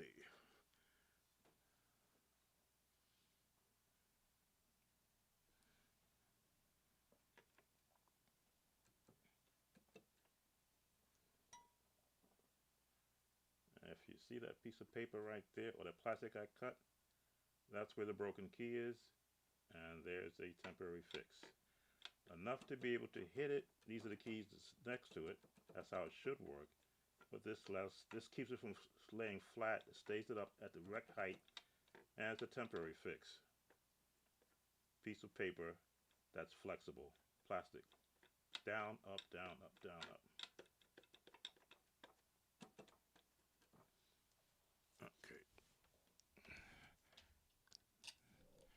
all that time to, again, have to rely on paper again.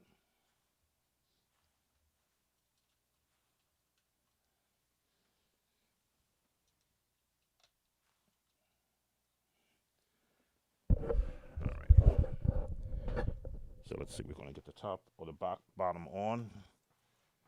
Make sure that battery works before I seal everything up. And I'll know the battery works if it doesn't say low battery warning.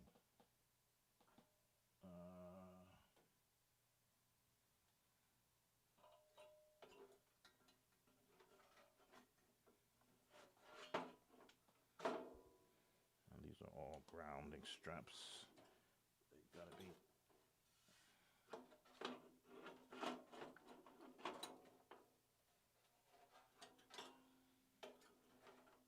in there.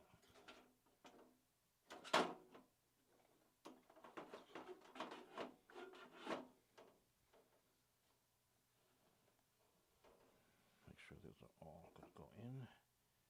But it's not lined up, is it? Why is it not lined up? I didn't flip it around, did I? Yes, I did flip it around. That's why it's not lining up. I did flip it around. Okay.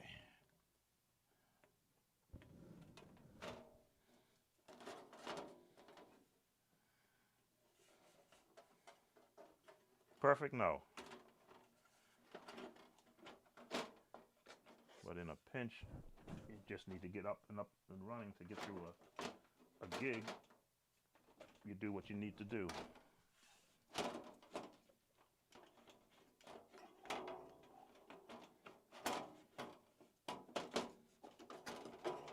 I've done this before. Maybe 20 years ago, but there we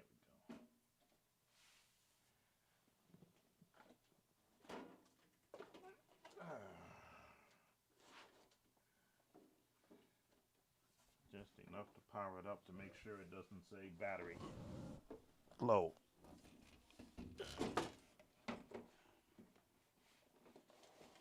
Didn't damage anything. There's my key.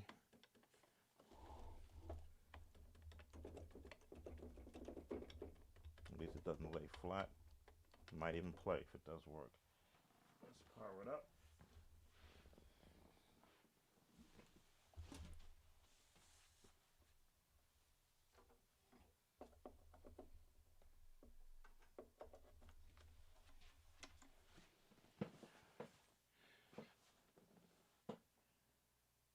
Yep, no battery low information, so the battery is good. There's just no programs loaded in there. All right, so, and I didn't look at that card button because that's broken anyway, so that whole thing would have to be replaced. I never used the card anyway.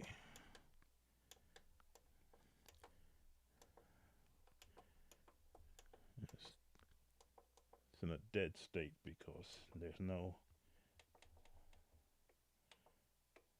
programs in there. All right, so let's get who's still here? Let's get the screws back in, and then let's go download the program. And I believe I flashed it through MIDI. All right, power this off.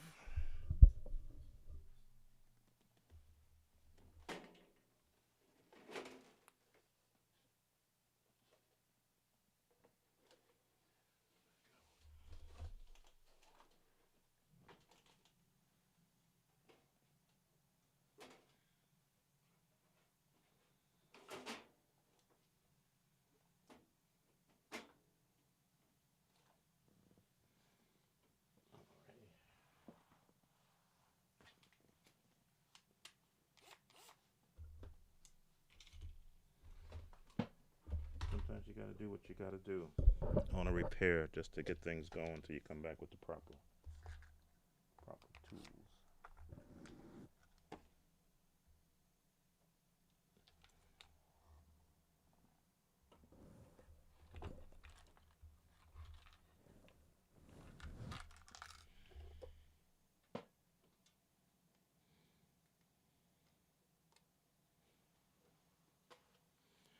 I always like to do start them off the threads by hand. This way I know that I won't be stripping it.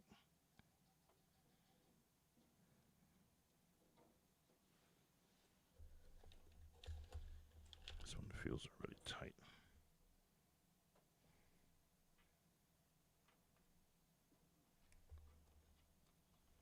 That's good.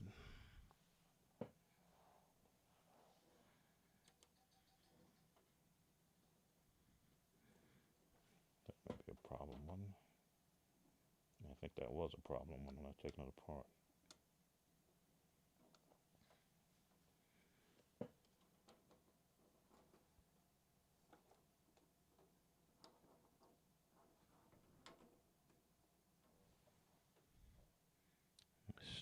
Threads are stripped on this one, so you'll be the last one to go in.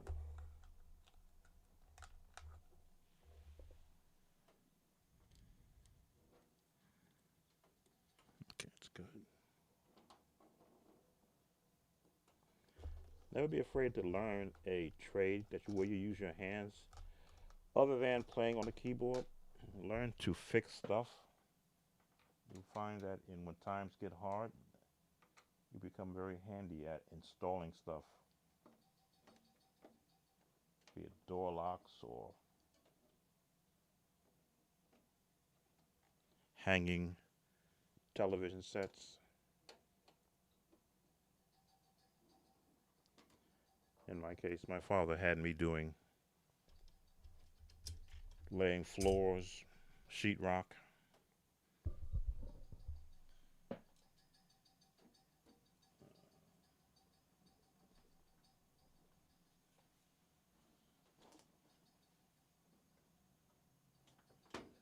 All the things a 9-year-old wants to be doing. And thank God he did, because it made everything else possible. All right, it's not lining up. Let's take these out.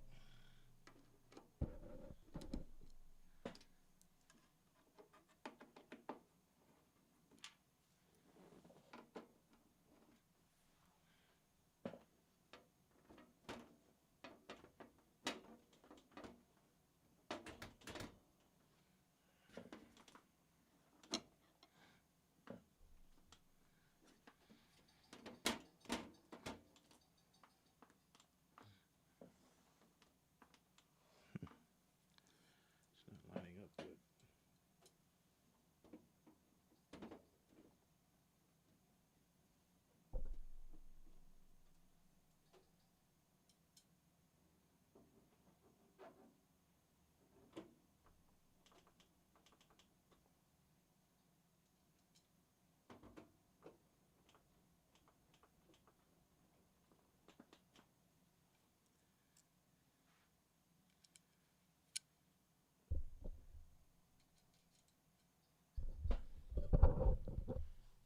Sorry about that.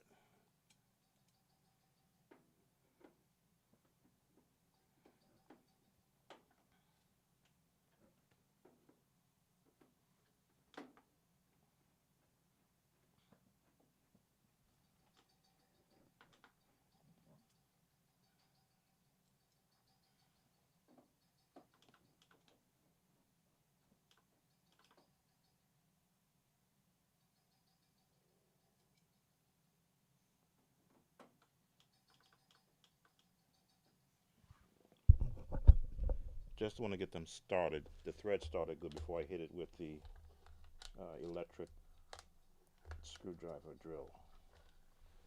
Once I know they're started great, I'll just zip, zip, zip, zip, zip, and just like doing a car tire.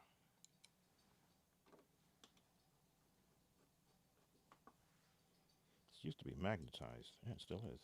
Okay.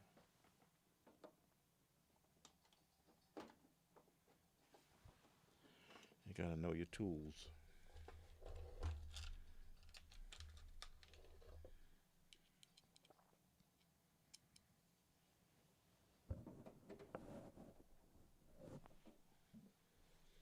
I use this for working on 6-foot size inkjet printers for Epson. when you had to reach a screw all the way deep into the machine, you had a nice magnetized screwdriver. You weren't worried about the screw dropping.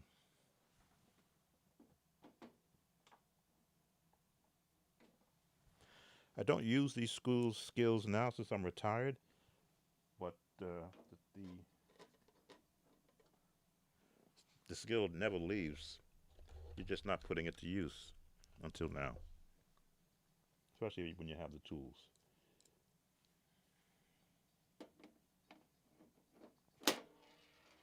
Come here. There you go. Where you going?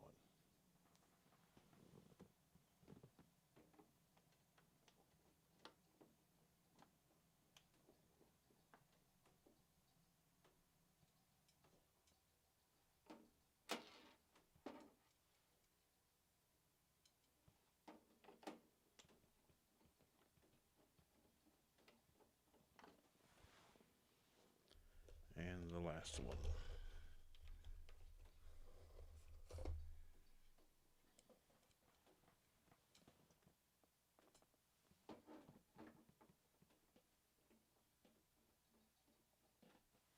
All right, let's get the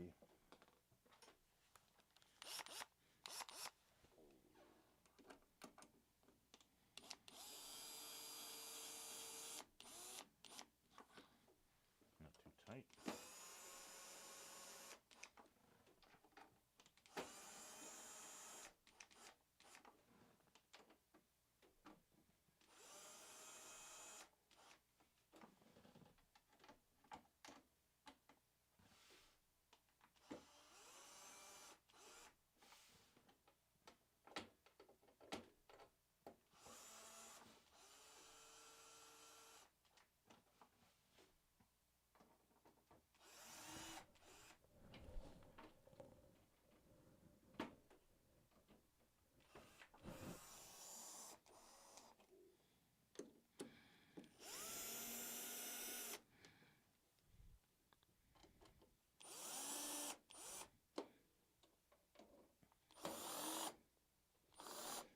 That's the one that had a problem.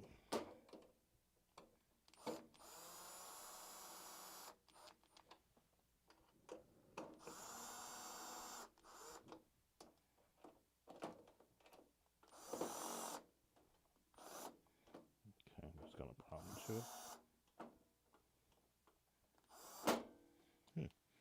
Those two came out right.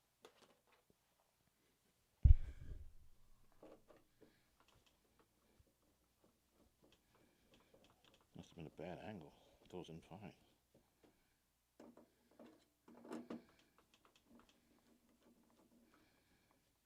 Possible the Phillips on that drill is not cut to the right. This one is tight. It goes in.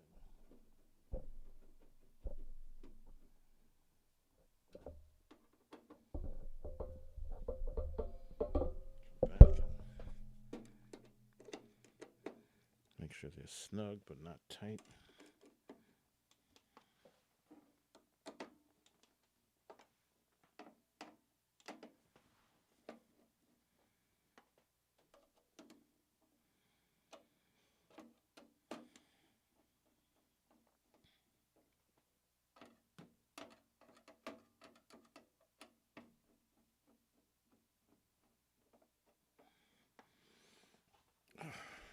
Reaching across brings back memories of how tight my arms would feel after doing this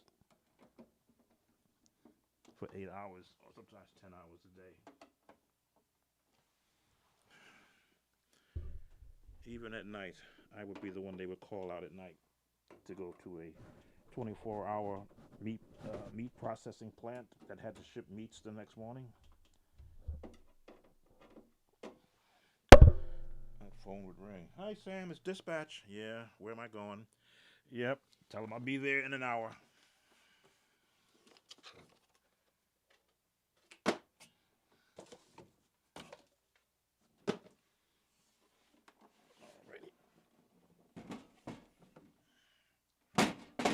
Back together. Let's see, there are holes in this. Locks it in place. what are we doing? We have to MIDI cable. Where are you?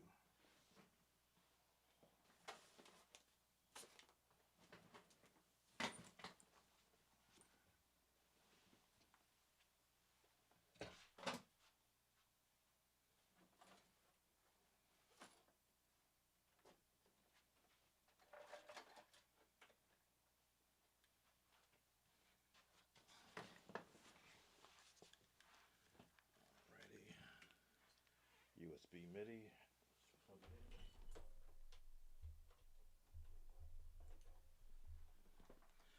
Now I have to look up the site and download the firmware. Hopefully it'll go for Mac. If it doesn't, then I have a PC sitting right here, because I used a PC the last time I did this, which is in on this one. Should be marked in and out. MIDI in. MIDI out.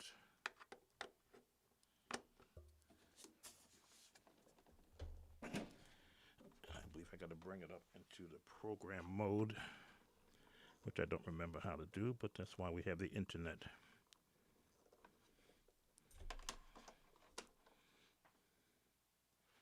Right, so excuse me while I clean up my area.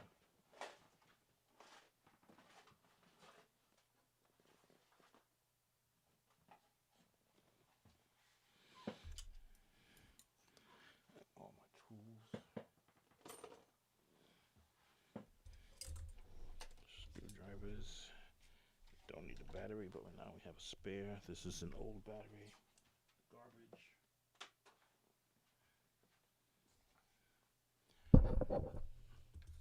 All right. Again, thanks you for those who are still watching this process. You want to hear me play, but you're getting to see who I was when I wasn't a church musician.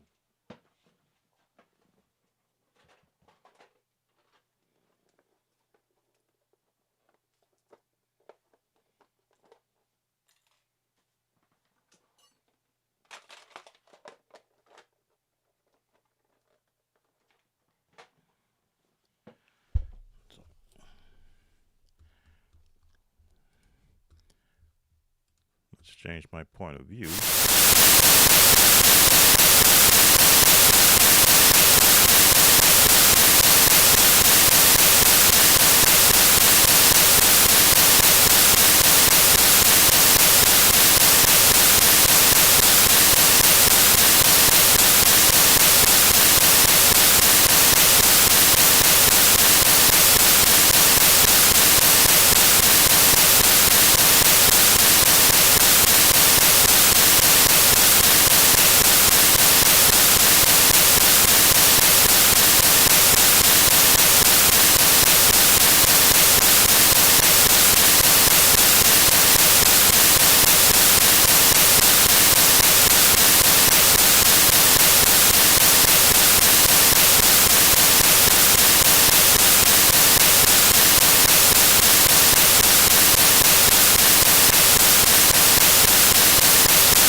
unplugged it.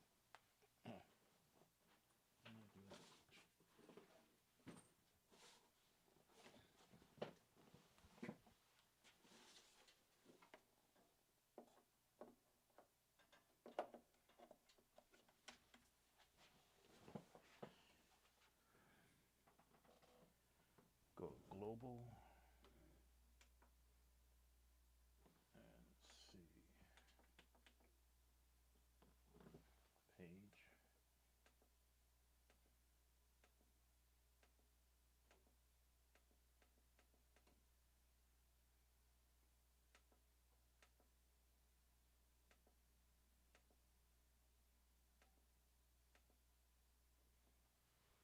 Okay, MIDI dump. Not one dump. Load from card, save the card, format card.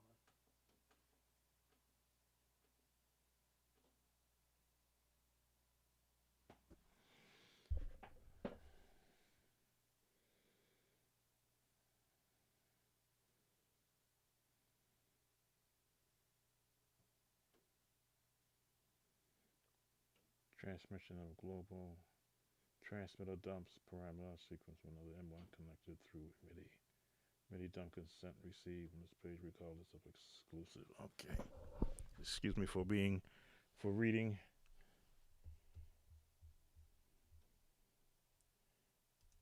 Who joined us? Oh, you couldn't hear me before? I must have had the microphone turned off on the page. Let me see. Oh, noise. I'm sorry. That's something that's happening with my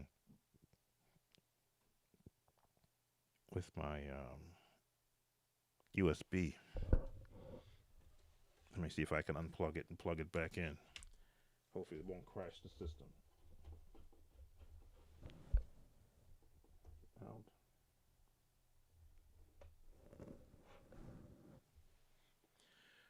One, two, three. I'm still here. And looks like the noise is gone. Something happened there.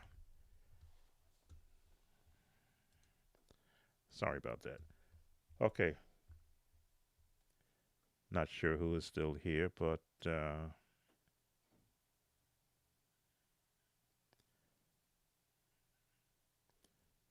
I'm sorry about the noise. I turned off the device on another page, and when I switched the page, I didn't have it turned off.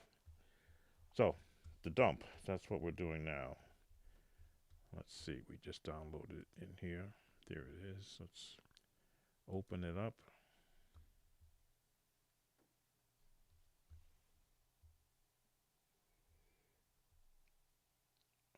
Okay, boy, I don't remember how to do this. Let's read the text. Read me.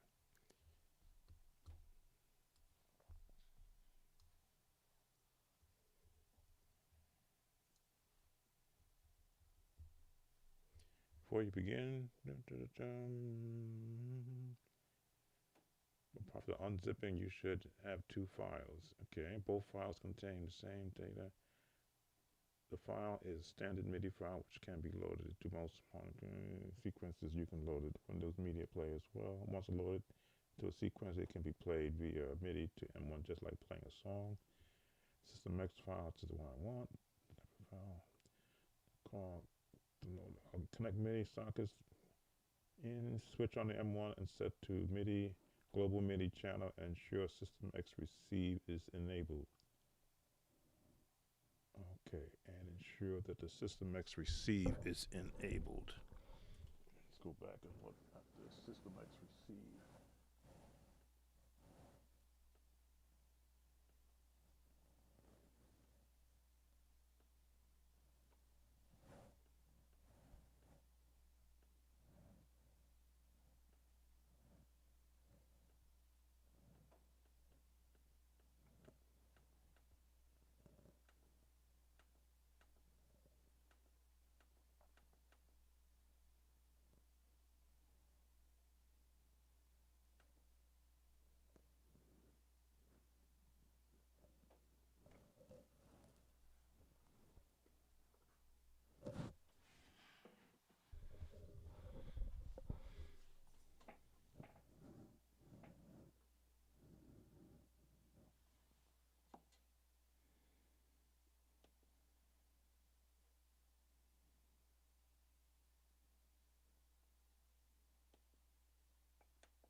don't see a System X receive thing there.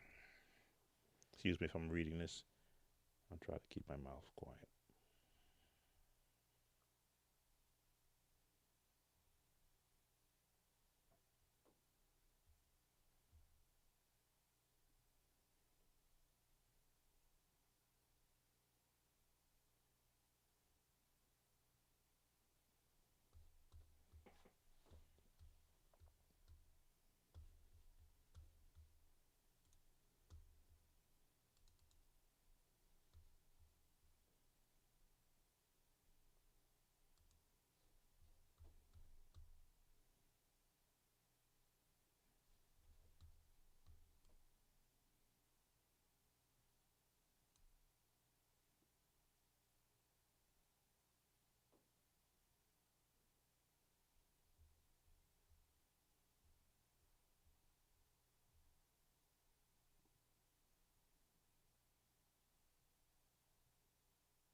Give me a chance to process what I've got to do.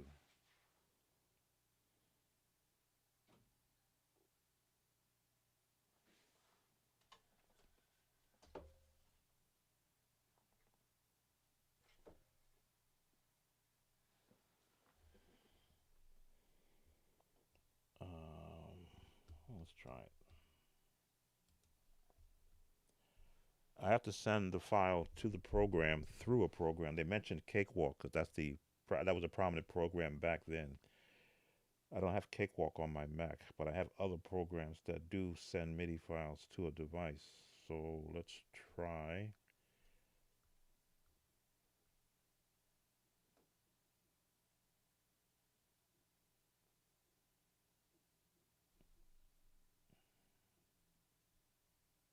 I don't want to do Pro Tools.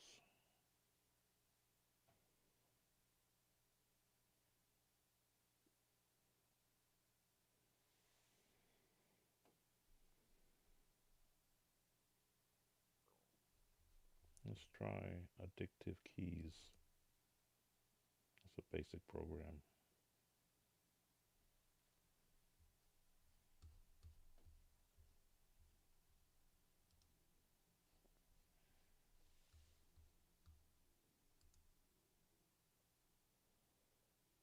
No, that won't do it.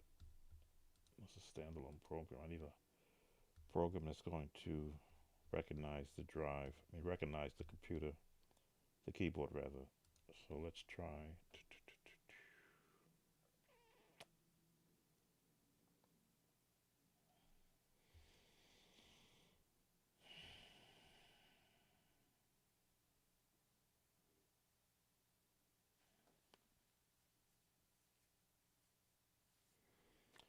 Man, I don't remember how I did this.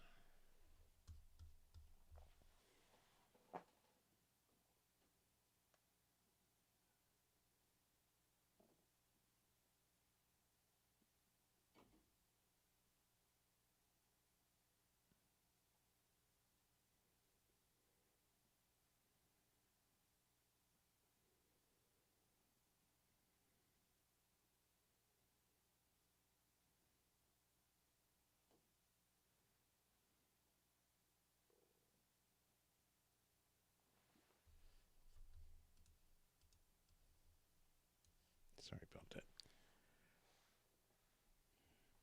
I know you're wondering what I'm doing. I'm trying to figure out how to load this in from a Mac. I've got the file. I've got to transmit it to the M1. I'm reading the instructions, and every time I read it, I'm like, huh? Because this is 1980. This is 1990, 95 information.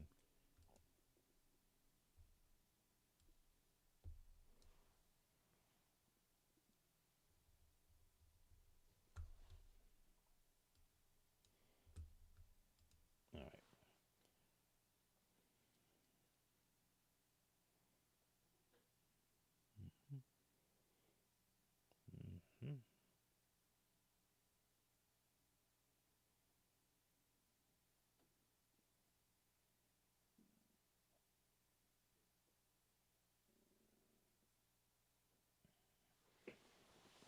standard MIDI file that can be loaded into most modern hardware and computer-based sequencers. You can load it into Windows Media Player as well.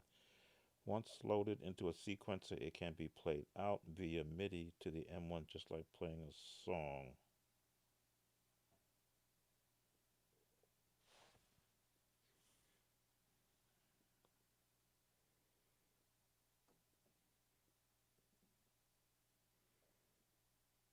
MIDI-X format contains the raw MIDI system. That's what I need. Starts FO and ends F. So this type of file can be loaded directly into Cakewalk on the PC, as well as some shareware MIDI librarian programs such as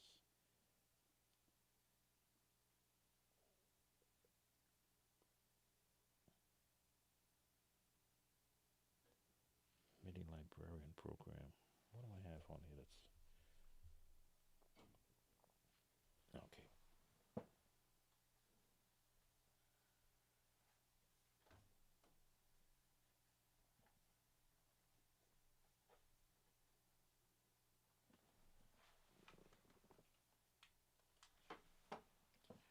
Fortunately, I have a mini PC right next to me, designed for this kind of an issue.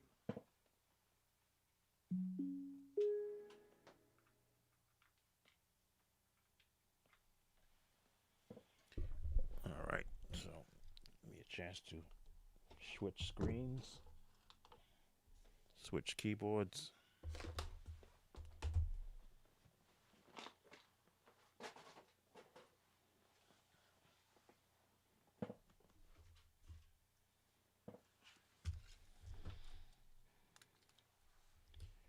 And yes, I don't have Cakewalk, but I do have BandLab. Cakewalk's replacement on there.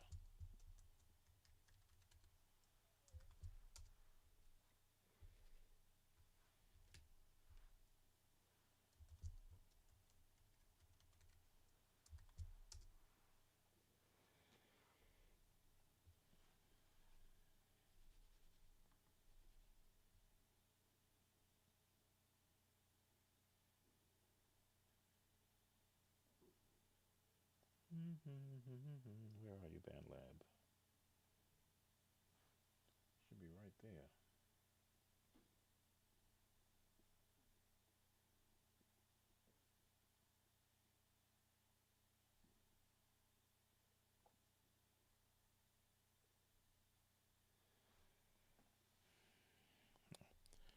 Sorry, you're looking at the side of my face while I'm trying to figure out where BandLab is. Let me go to live session. Okay, just looking for BandLab. I see the files I've done. Where is BandLab?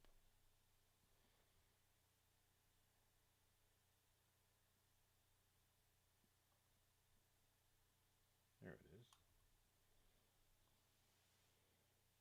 The icon looks like all the files I've done.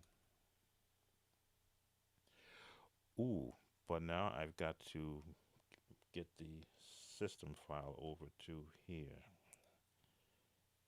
How do I do that?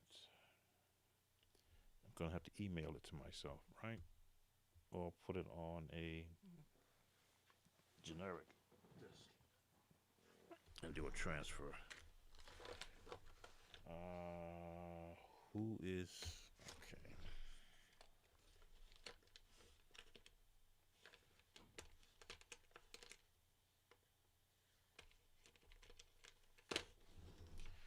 I have disks all over the place. They should have generic files on them so I can transfer that over.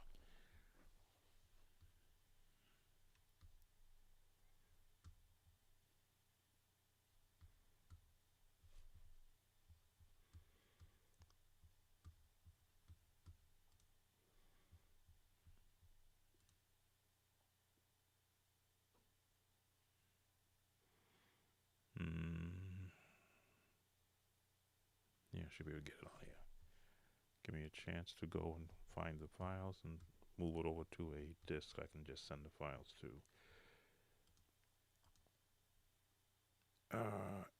ML, the M1, yeah, the M1.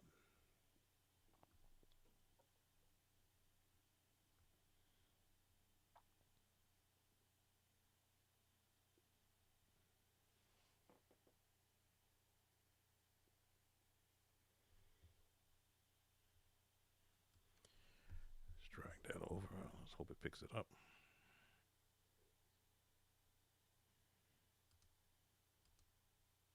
And there go the files. Okay, let's take it out of the Mac, and of course the shucks.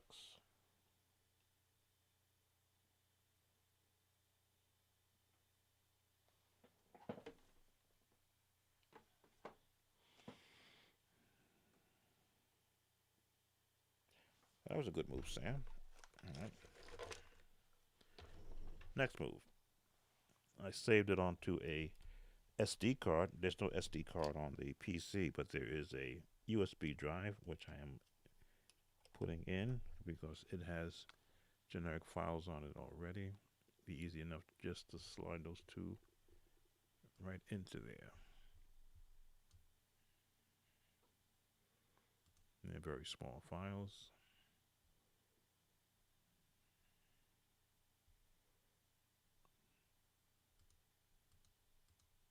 And they're there.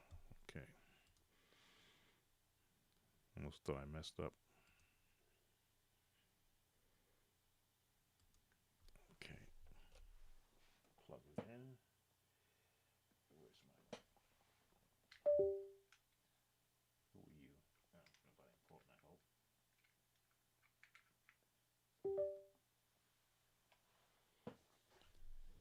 Okay.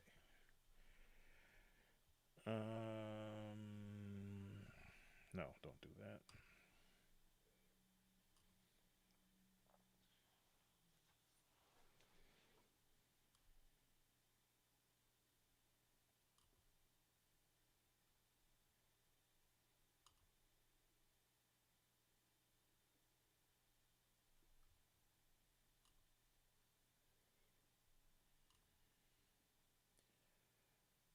Okay, let's do new project, basic, import.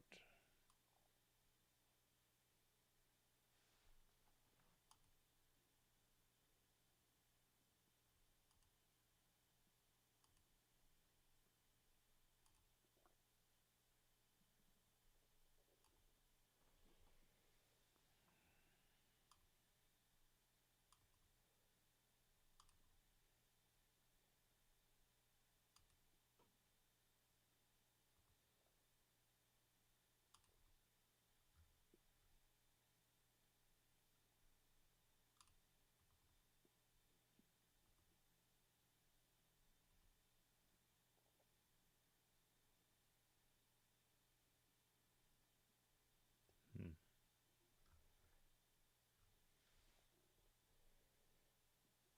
I don't know who's still here watching me.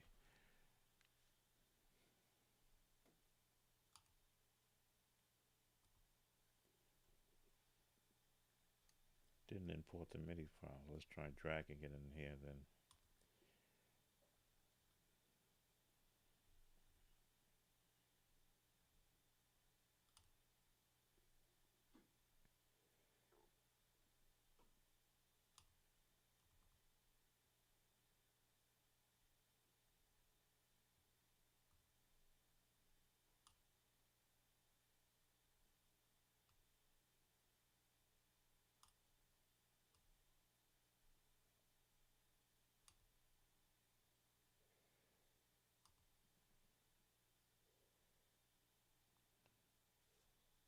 I don't see the file.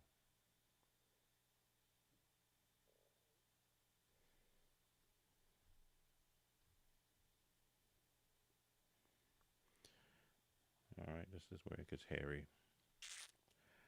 Shucks. How did I do it the last time?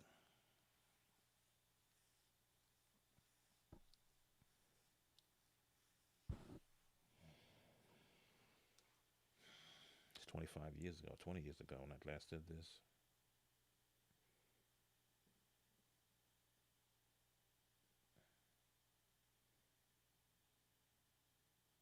I have an old PC I built in 1998 in the back. It would have the original Cakewalk program on it.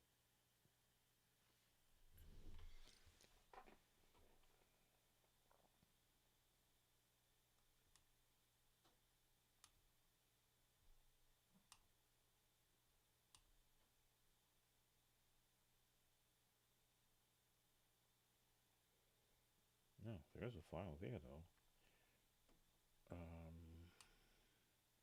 No, I don't see it. Okay, so what are we gonna do? We gotta transmit it to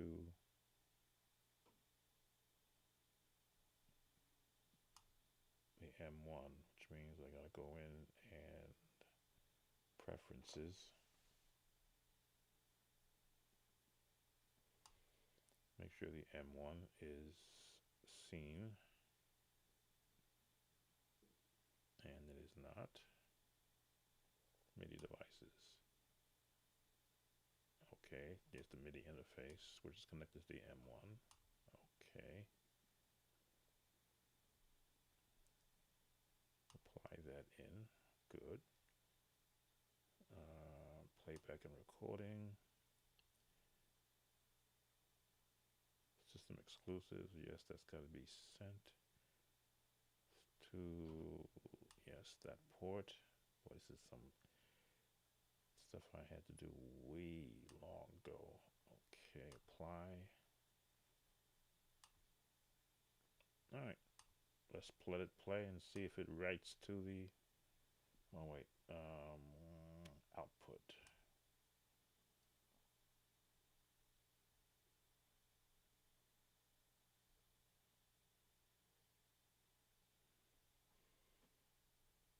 Where's console?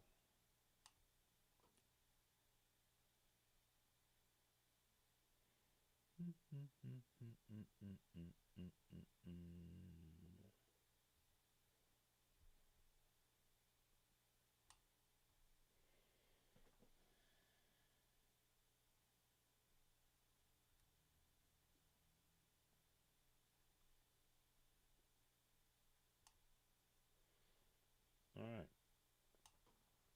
Let's see if it writes.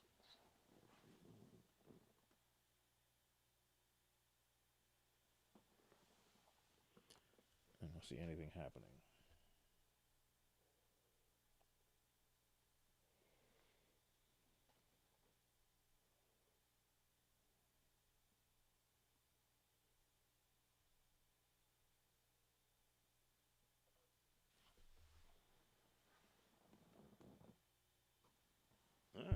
MIDI data dump completed.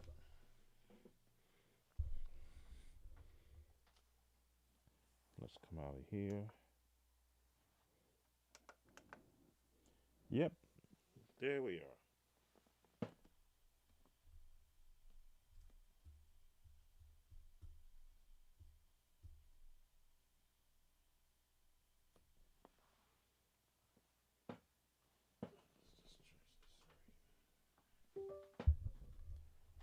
So, just that easy, I suppose. The M1 lives.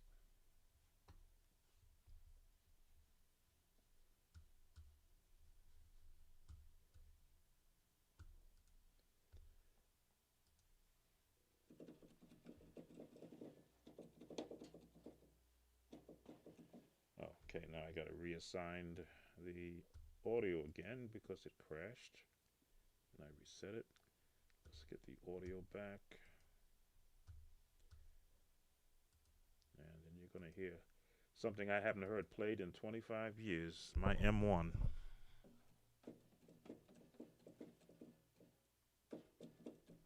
Okay, let's bring these up again.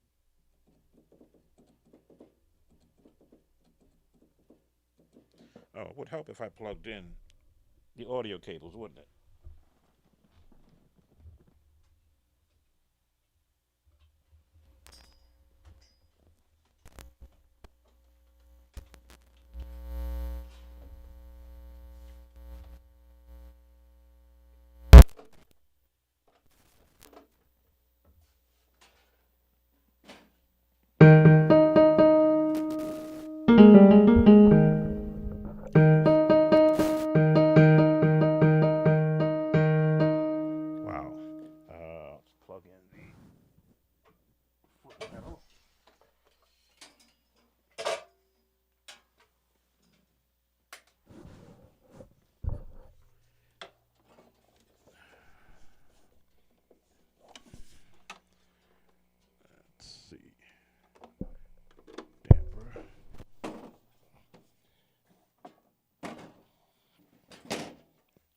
should lock in place. Of course, knock out the power plug. What? M1 music workstation. I haven't heard that sound in years.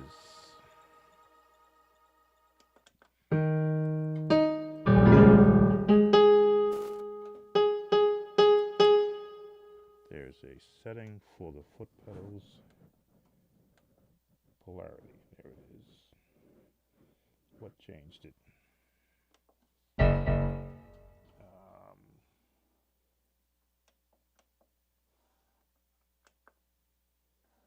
Nope. Foot pedal polarity.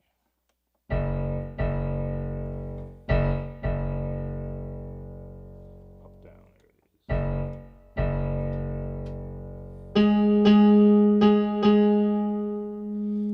Oh, you know what? You can't do it while you're pressing on it. That's right.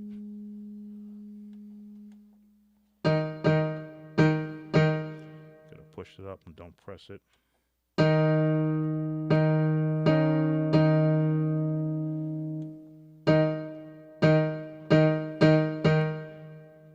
Foot pedal polarity is not cooperating.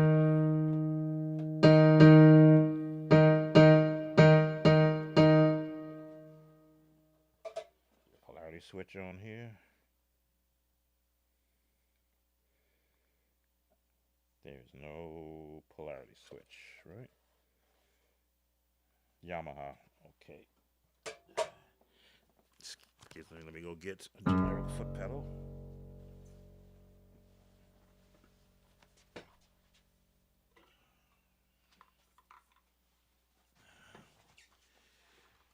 With a polarity switch. Yamaha pedals work with Yamaha boards. Okay.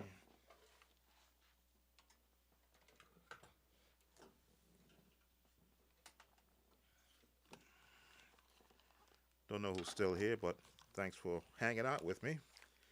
You're seeing a repair work.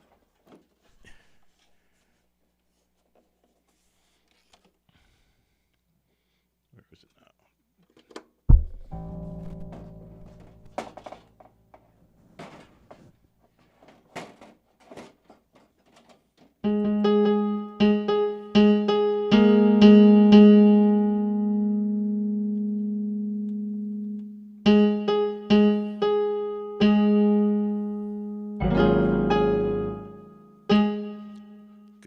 Working now. Got the program. Who's still with us?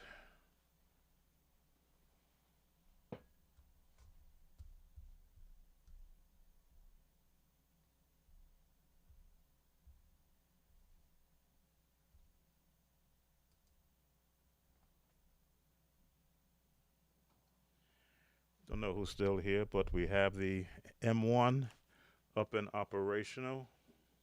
First time since 1998. That's when I got the Insonic, because I broke this one playing on it. It's an iconic sound for that era. What does someone ask for?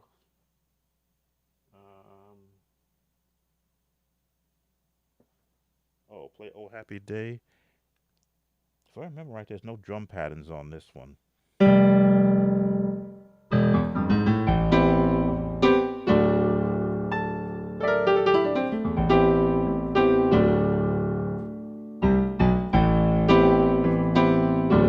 gotta be careful because YouTube does not appreciate when I play songs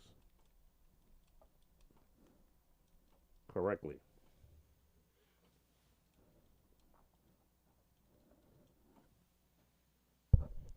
I've had everything being moved around. Oh,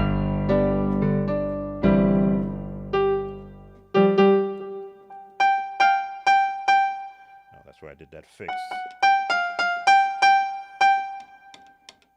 And it's not working.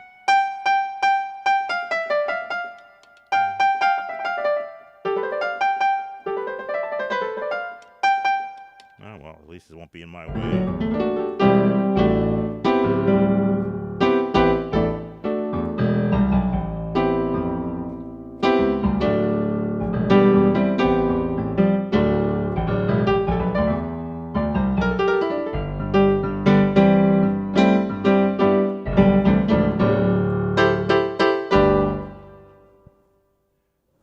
way to adjust the. Wow, I haven't played this in so long. I don't remember all the adjustments. Where I can shift the pedals. I mean, shift the keyboard keys down, and I don't remember how to do it. Effects, release, tack, velocity, doing level, balance. None of these.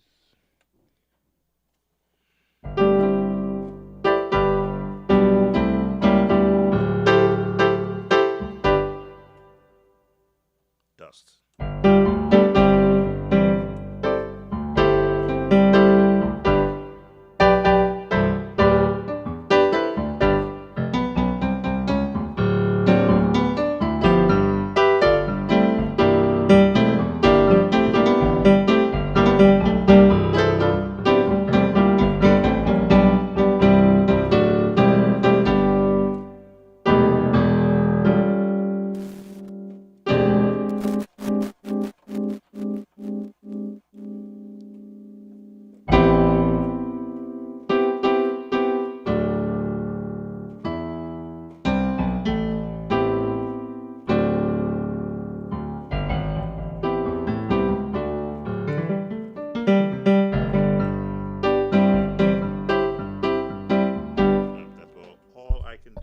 Having YouTube come after me. There was another, I think it was Jesus, You're the Center of My Joy in D flat. I gotta be careful with that one also.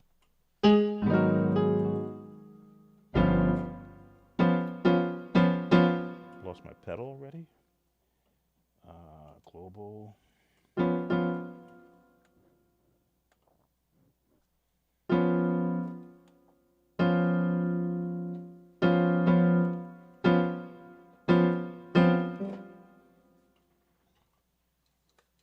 The pedals working.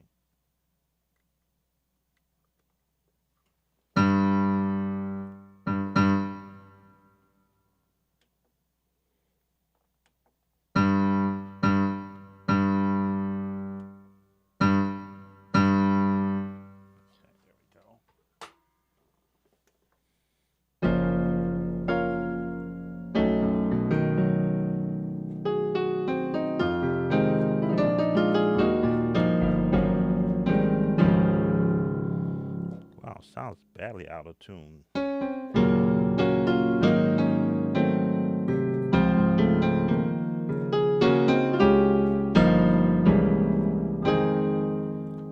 Why does it sound so bad?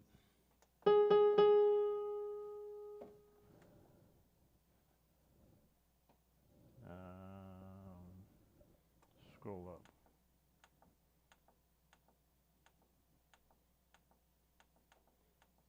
Like everything is there.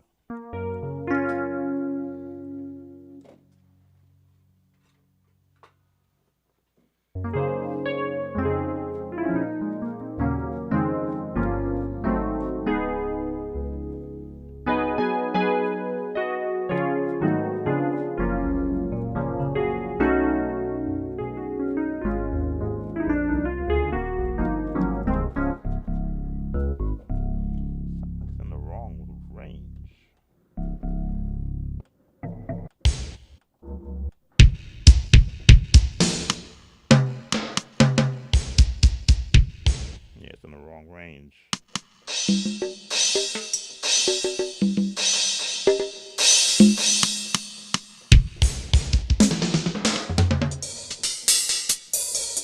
Oh, I missed those drums. I'll be using this on some productions just for the drums.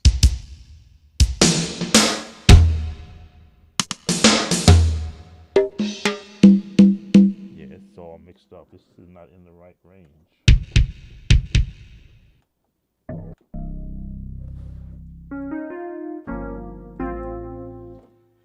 All right, give me a chance to, let's see, go to Combi.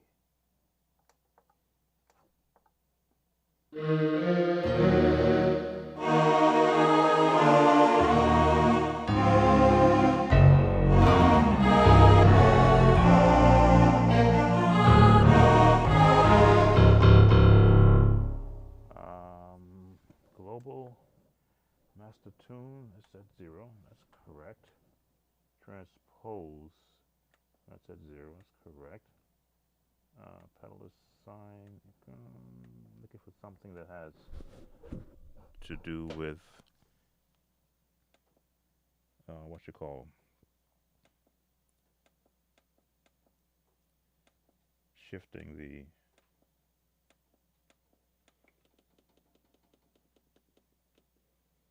okay, here we go. -10, that shouldn't be -10, that should be 0.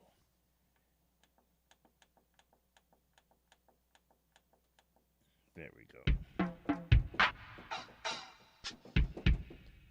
Now that's correct.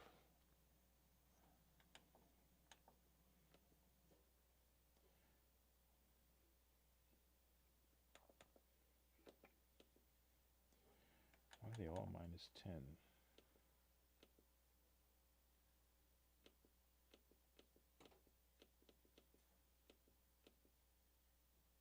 Let me go back to program.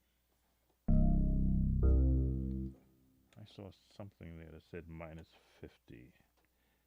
Back into global. There. Why does that say -50? And the rest all say plus.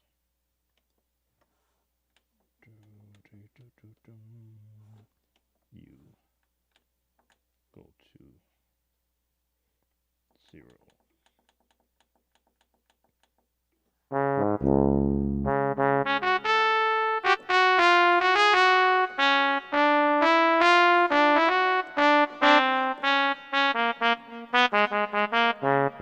See if that does it. That brings everything back to where it should be. Take me back down to piano.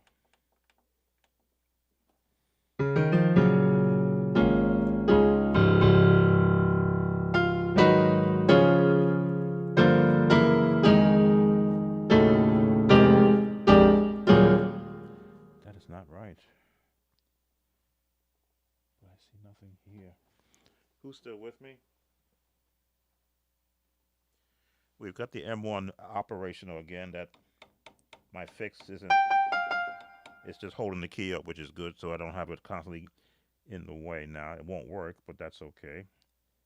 But reloaded the system again after changing the battery, which had gone bad. Got it back loaded, but everything is not in its right place.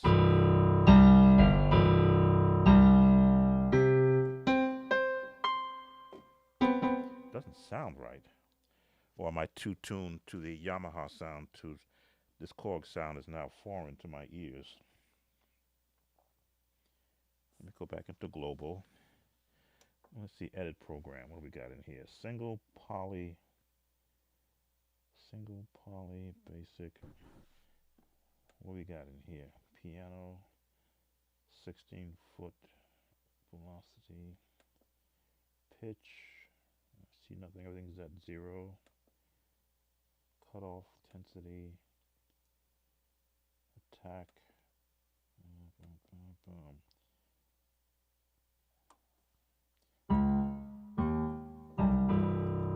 Something here is at -58, and I'm not used to seeing minus.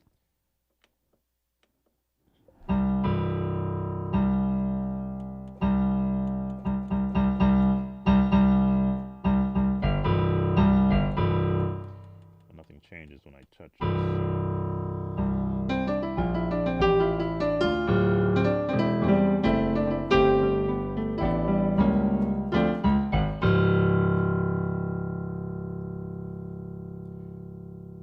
Again, this is all pre-shifting and all that good stuff they did now put in your keyboards. So I'm looking to shift this up from this lower range. Although I like it down here.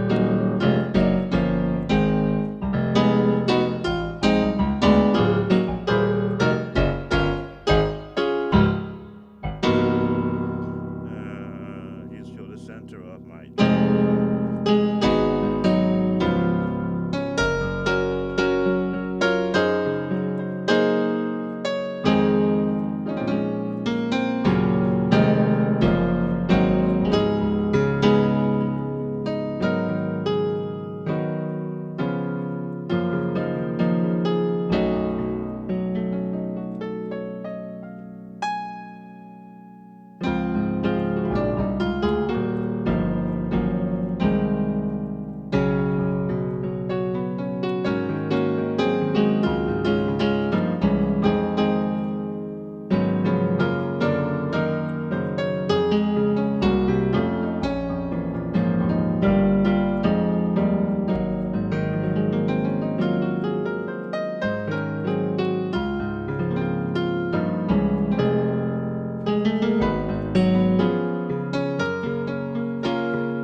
not an M1 piano.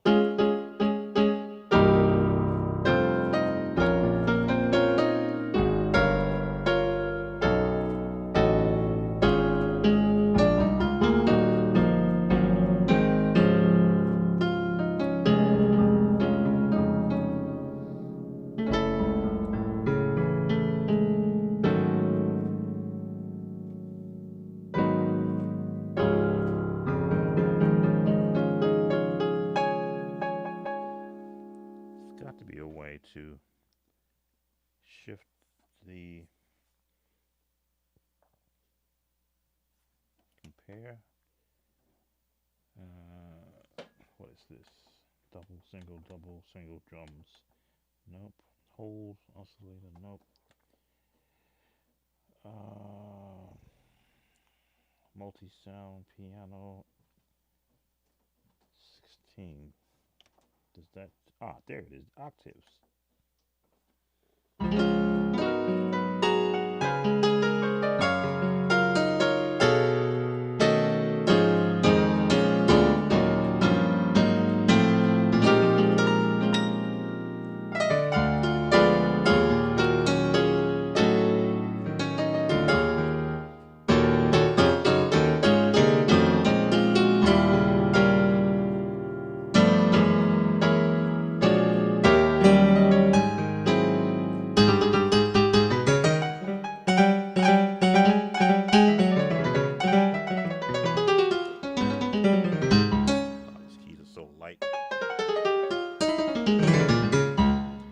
That'd be good for an organ.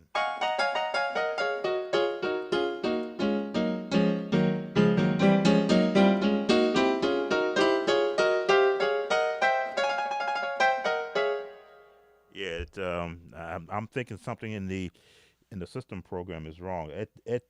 I don't remember it sounding that. I would never have bought it if it sounded like that in the store. The piano. I just changed the octave level so that I don't have all that deep 16-foot at the bottom.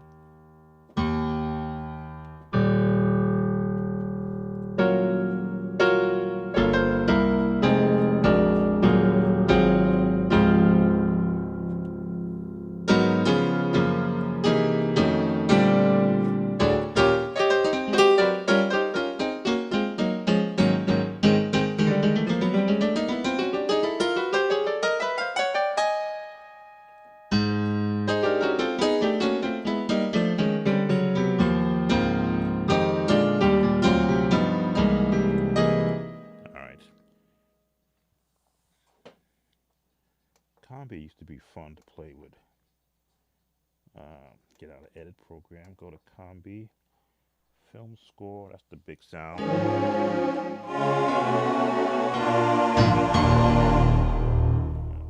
see, film score, rondo, brass.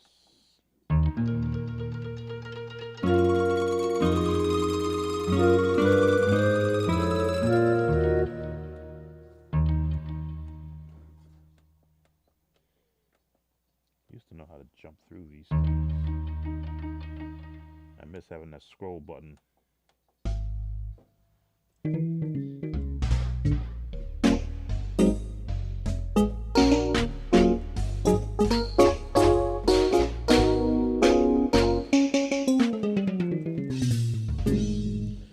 Something just does not sound right. I may try reloading it again.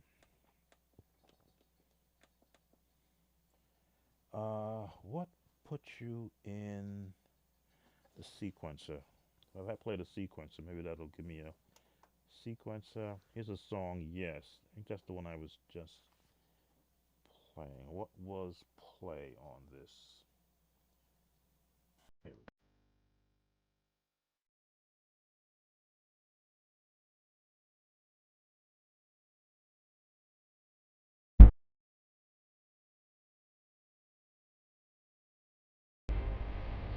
Sequencer.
I just loaded in the factory sounds um, from doing a battery. There you go. A battery replacement. So unless it gives me a reload from internal, I wanted to hear the actual demos to see if they sounded as bad as it did. Demos sounded pretty good because again the demo files were reloaded when I reflashed it. Um, Let me look at the instructions. Where are they?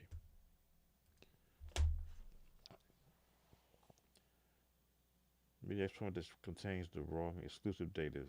This type of file is loaded directly to Cakewalk on the PC as well. Let me try, because I sent the MIDI information to it to reinitialize it. Let's put it back in the global mode, and let's see if I can drag in the file. Although it didn't see that file. Let's see.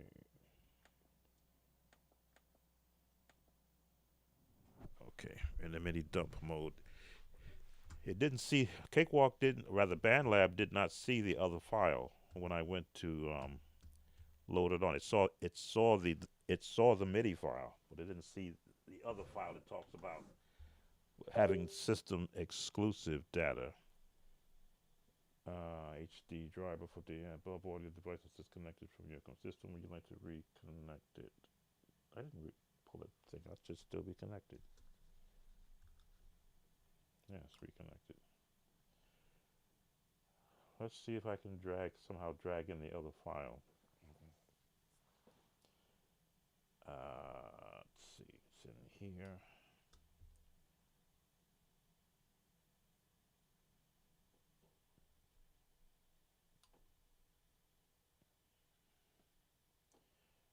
Assign. They said I could assign it to Windows Media Player. Extension that is not recognized by Windows, but the player may still be able to play it. Yeah, do that.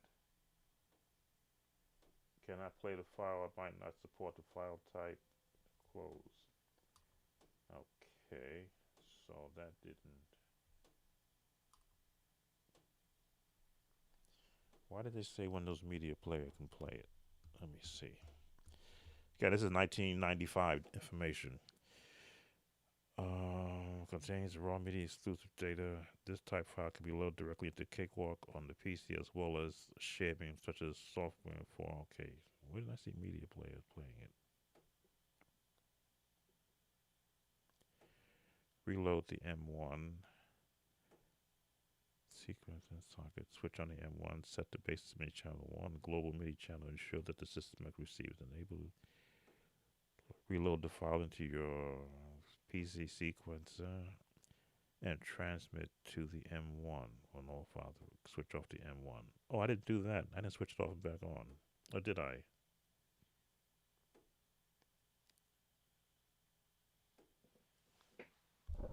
I thought I did switch it off.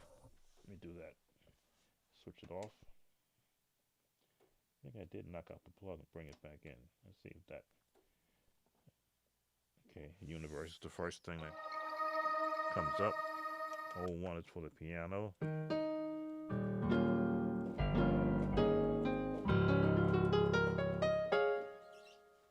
That sounds better.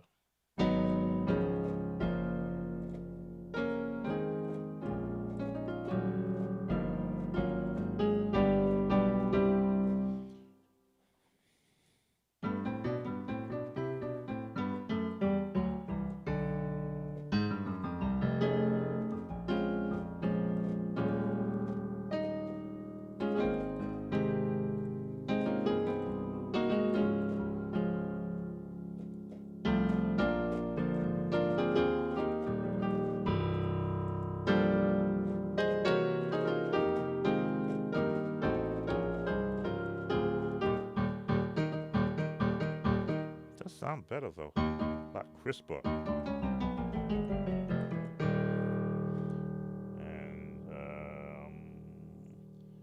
what gave me that edit program. Let me go into it and change. Here it is. And change the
oh no, I have no sound saved.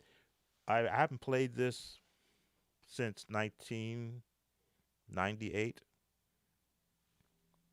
That's when I put it on the put it on the shelf because I replaced it with the Ensoniq KT76. When I broke the key right here, I said I need to have a much stronger keyboard. So since 19, this has not been played since then. 1998. Let me see.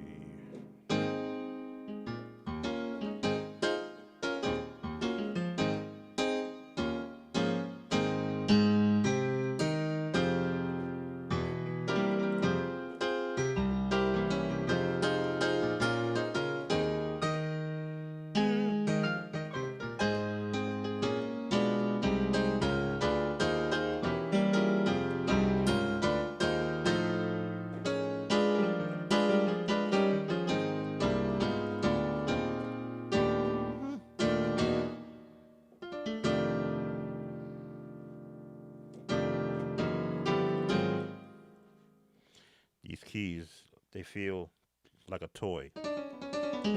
I'm afraid to play on it hard. That's how they feel.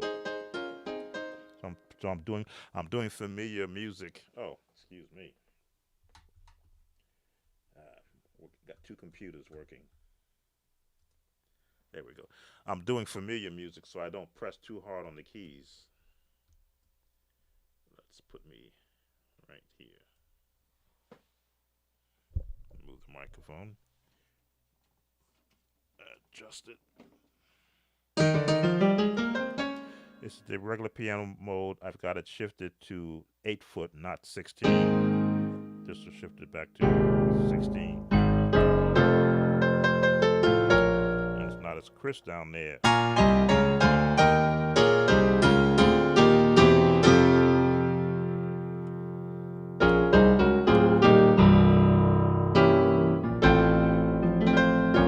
And again, this is 1998, so certainly the sounds are much better now than they were back then. What do I want to go to? Can't go to the card because that's broken. I don't have a card in here anyway. Go back into Conby. Used to be a piano and a bass split. Page. Why is there nothing moving? Hitting the wrong thing, maybe? Come on, go out, go back in.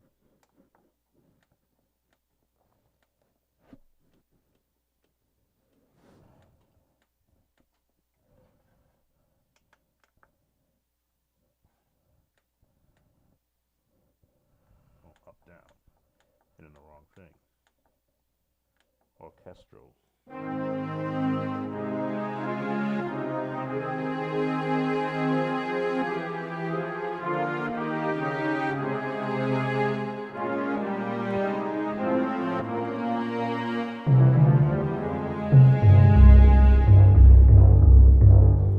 Wow, no, that is not M1. That is not M1. Here it is, based in piano.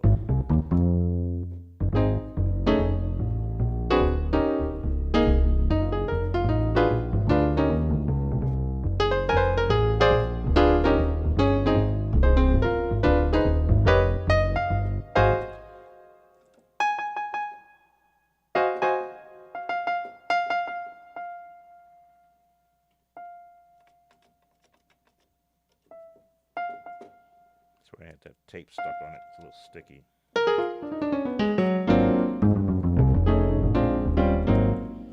All right, so let's see if there's another way to reinitialize this now that I've got the System X program loaded. I'll probably delete this. In 1998, when the M1 came out, there weren't very many good sounding PCM-based. Oh, okay, yeah. Well, didn't sound this bad though. This sounds bad. I'm going back and see if I can figure out how to load in that System X information.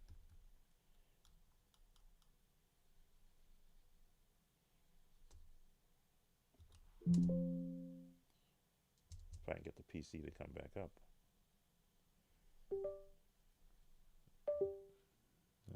Okay. Oh, here we go.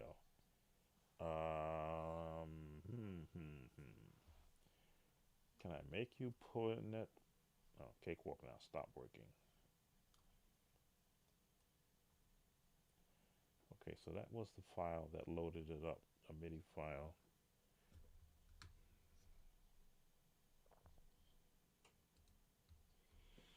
Let me just look at the instructions again.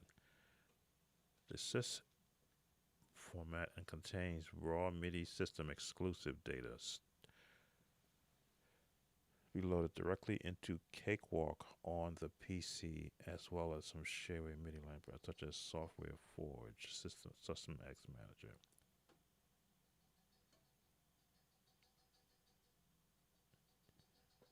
Okay, so this is not Cakewalk, but I don't see how. Let's do what? Let's delete the track. This track got me in, so let's close that out. Change. Save changes. No. Okay, let's go open. And we don't even see that file. So let's go for open.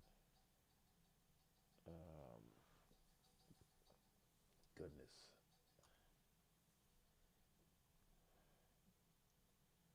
Projects.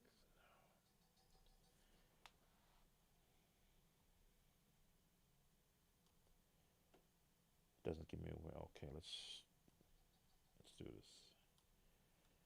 Let's just drag the file in and see if it'll accept it.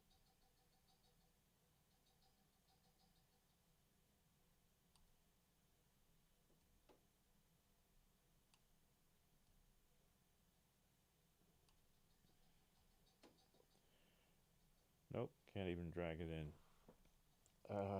What do they call it?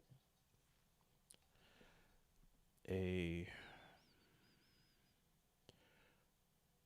System X Manager. Let's look up something in the Windows world that'll give me that type of a software program.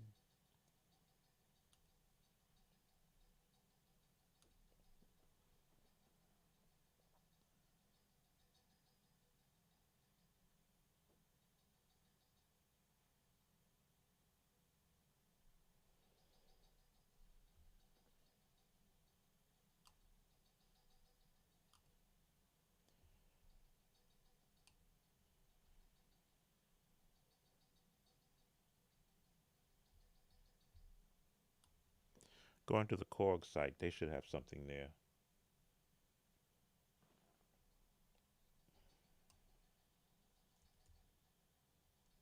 Korg M1 System X transfer receive editor. There we go.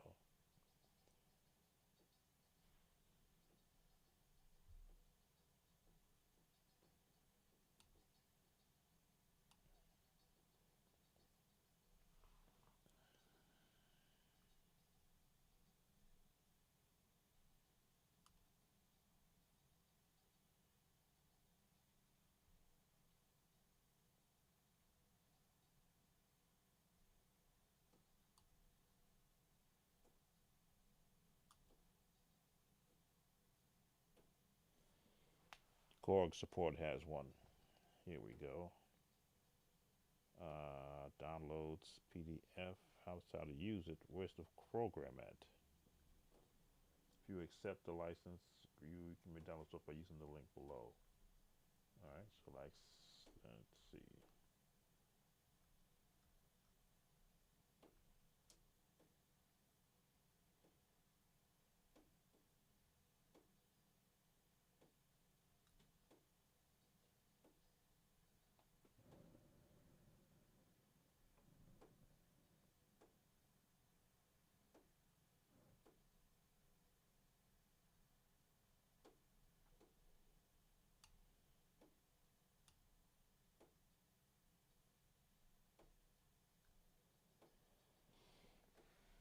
Be nice they let me see the program. They don't give me. Oh wait, is that it? No, that's the PDF to how to do it. But where's the program?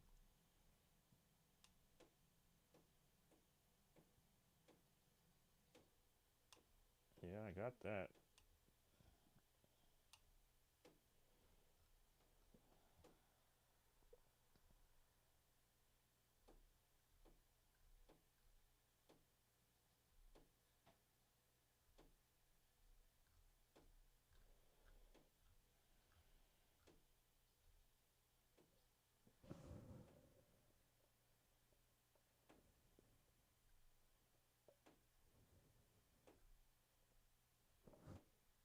Oh, okay.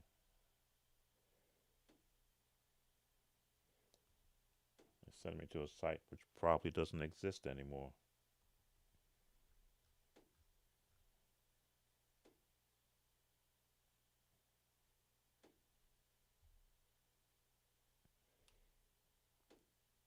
All right, so that didn't work. Let's go back. Korg M1 factory preload data. This is a copy of the standard factory preload System X. Didn't I download that already?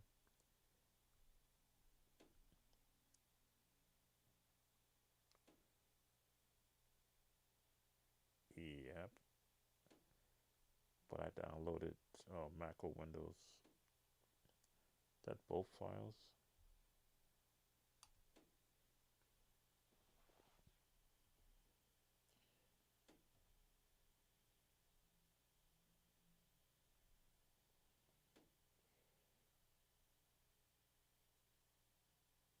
Okay, those are the same files I downloaded before, 1996, 1995.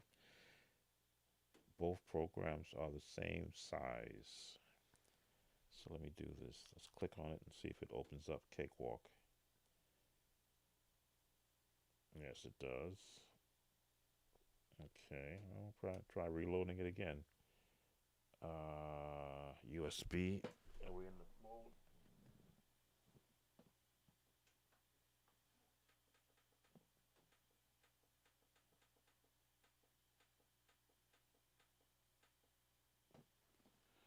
Okay, we're in the dump mode. Let's try sending it again. Let's see if that cleans it up.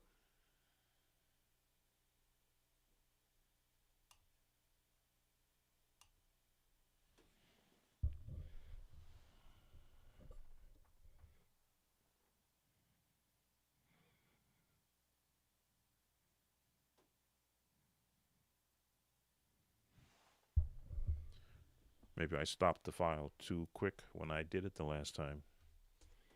I'll let it just, because it doesn't show me any kind of a length to it.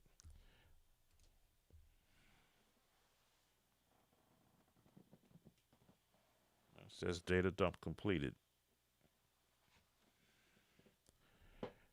See if we sound any different.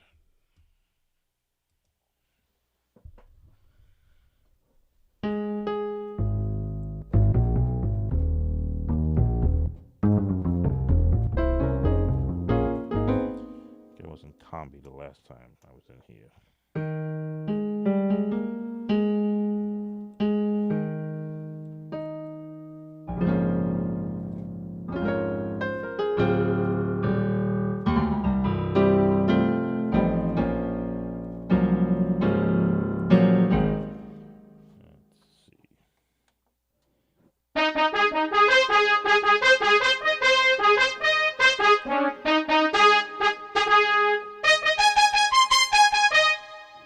It's been a long time since I've heard this.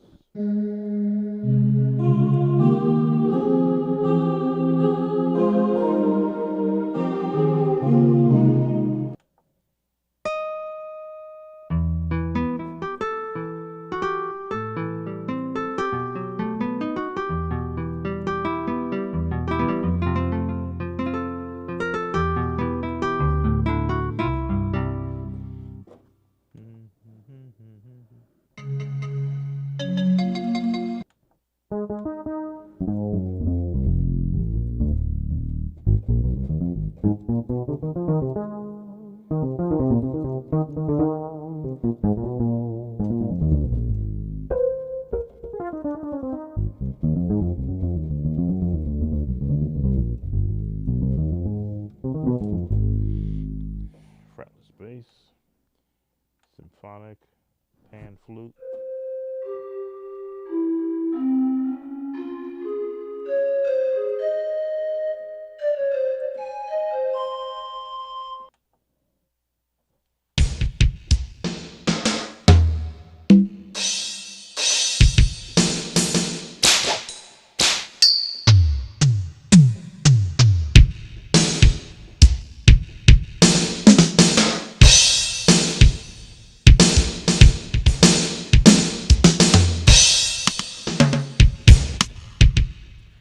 Mapping is different, but doesn't mean they didn't go to a different format later on.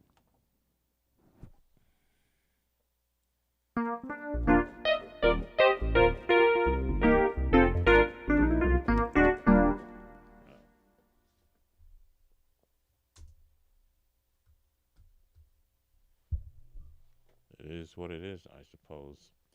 I seem to remember that there was a different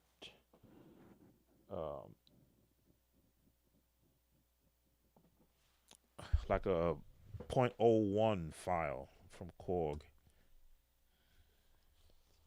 You had the factory standard, and there was one that gave you some more sounds to it. I remember downloading that years ago. So Siemens support. Let's see what M1 support shows. M1 PC cards, super guide owner's manual, how to install, how to change internal battery,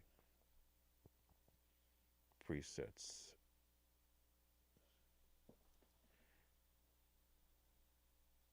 So I just did that.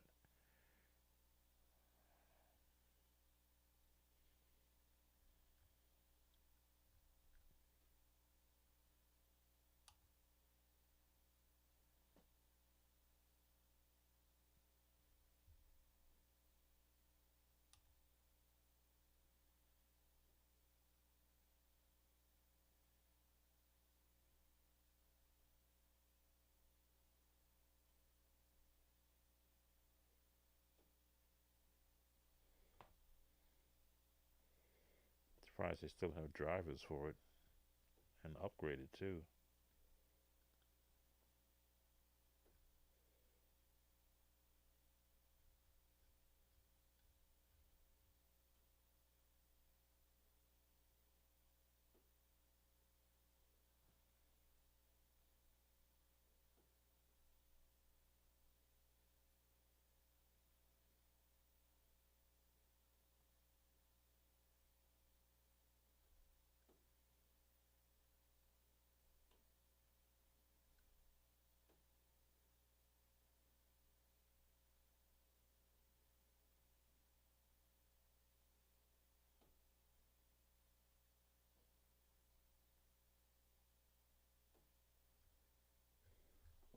That's not gonna help me. Okay.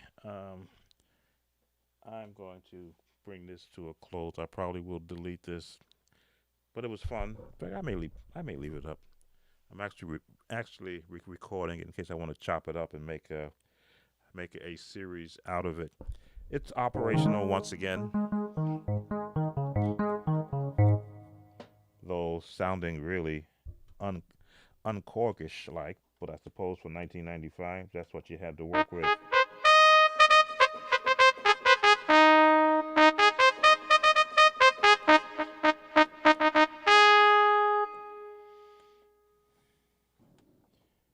I suppose you can go in and morph the sounds based upon its limited memory.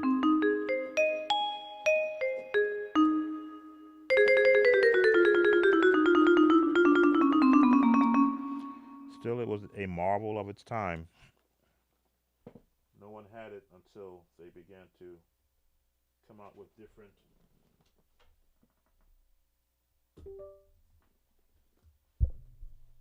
keyboards. I got two monitors running. One is monitoring what's your questions. I can't get the System X file to load. I need an editor, and the editor that they recommend is from a site that probably doesn't exist anymore. I clicked on it and nothing happened.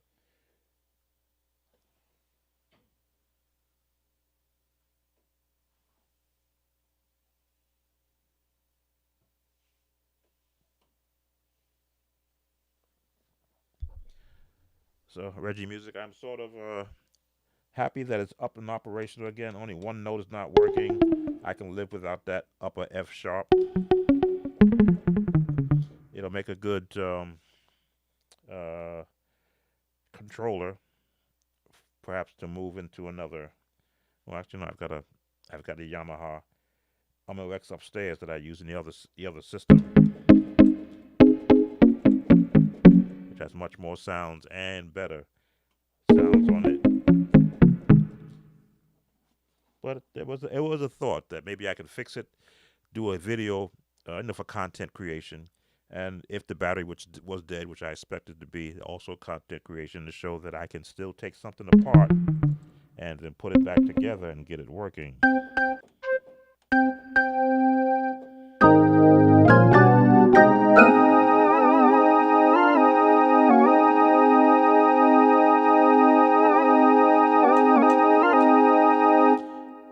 Leslie on these either. That came long after this one.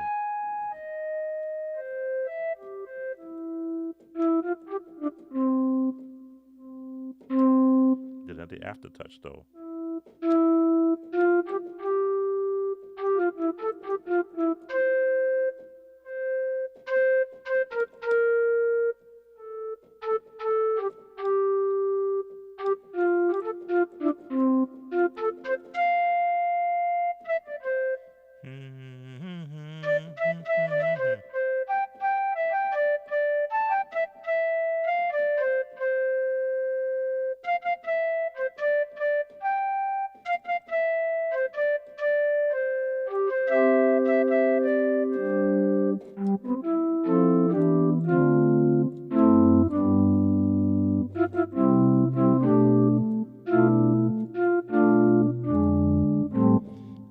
Feel smaller, maybe because they're so light. I'm looking for tension back and I'm not getting it.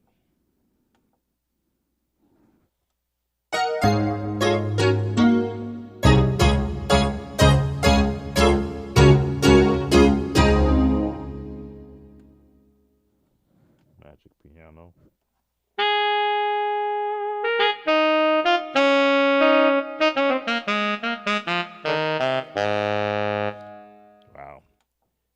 Never going to replace my Yamaha.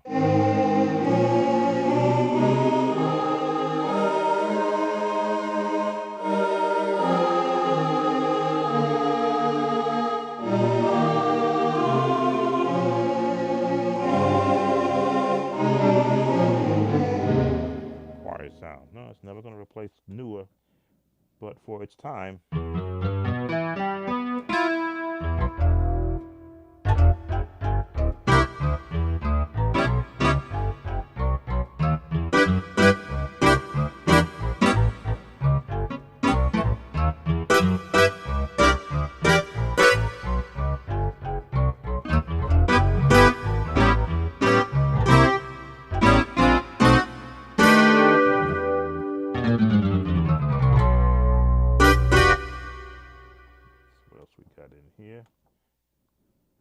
acoustic bass. Strings.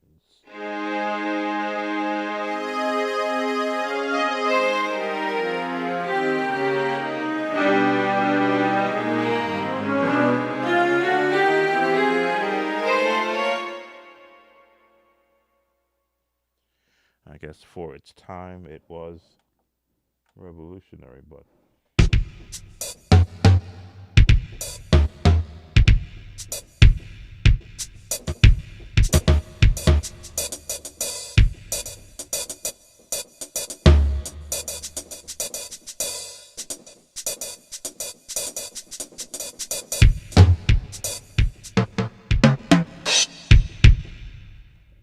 we had 3 or 4 drum kits in here. Harpsichord.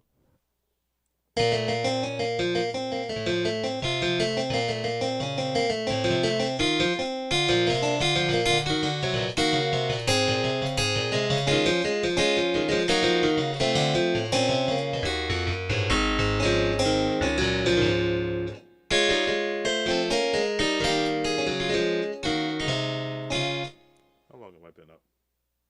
Goodness, it's 12:30. I gotta get up in the morning, do a run, double read, bottles,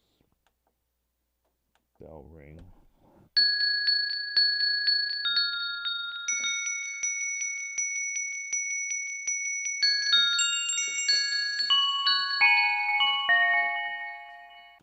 Sounds I haven't heard. Oh, synth.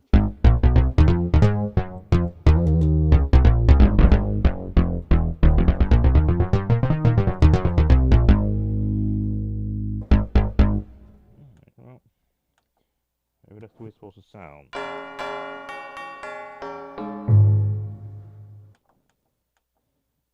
just ears remember something different. Piano 8.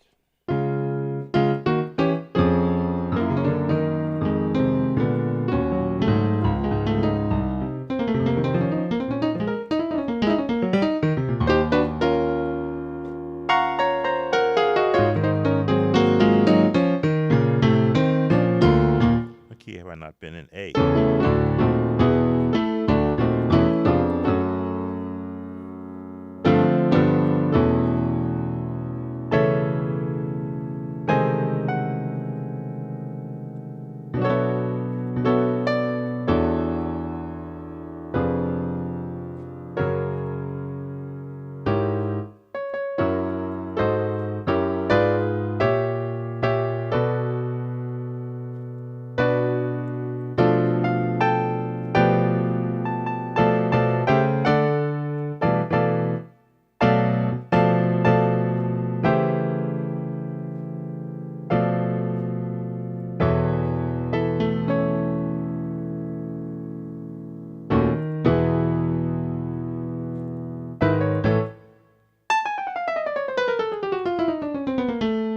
Yeah, it'd take me a while to get used to these keys again, the feel of these keys.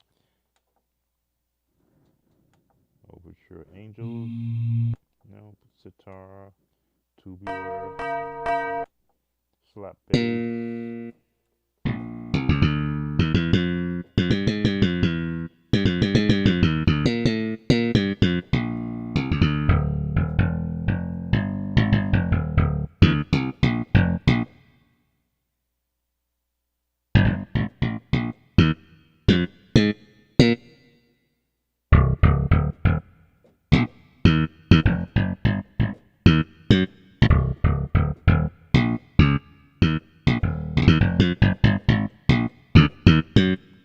No, I wouldn't use this in a production. Pipe organ.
that song? I'm gonna go dust that one off the shelf. Great is the Lord.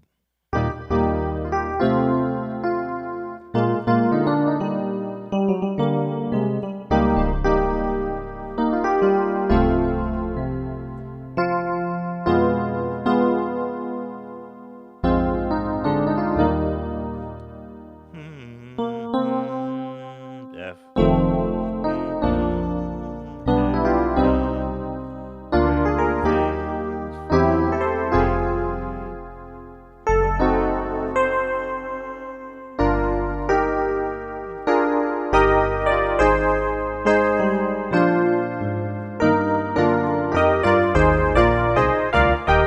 Yeah, I have to dust that song off the shelf. I haven't played that song since the goodness 95 at a live recording. Great is the Lord.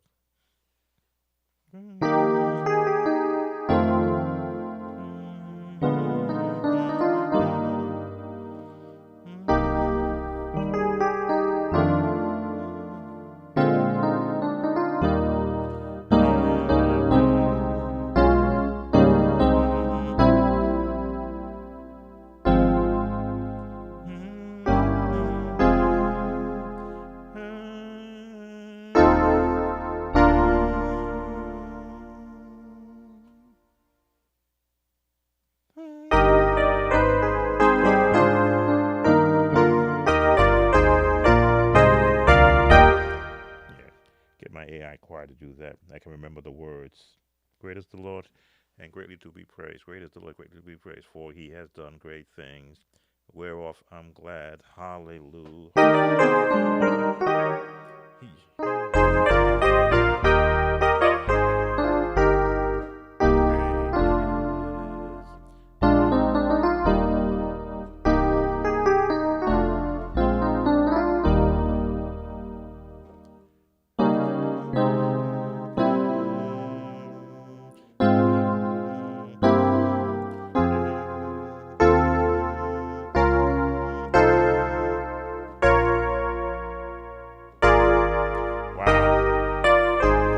I remember chords. Once I start playing them back in my mind, I'm thinking, what were those chords?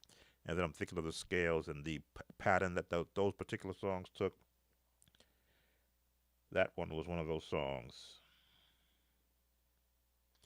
All right, one more, and then I'm going to go. Pretty much all repeating each other now. They just give them different names. Rock guitar, wind bell, synth bass, organ 1, magic organ, piano, brass. Again, limited now in today's world, but back then, if you had an M1, people made room for you. They said, you go right here, plug it in, because they wanted to hear what the M1 was working with. And yes, you had to be a musician to play this.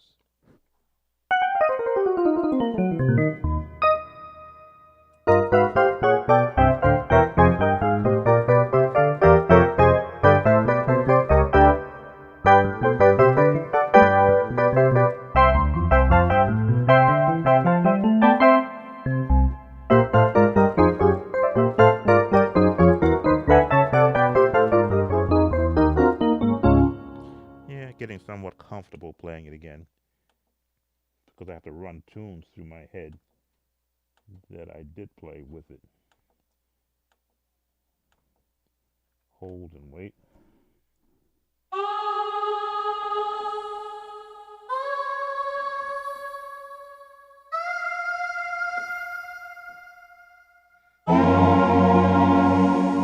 It's called Wait.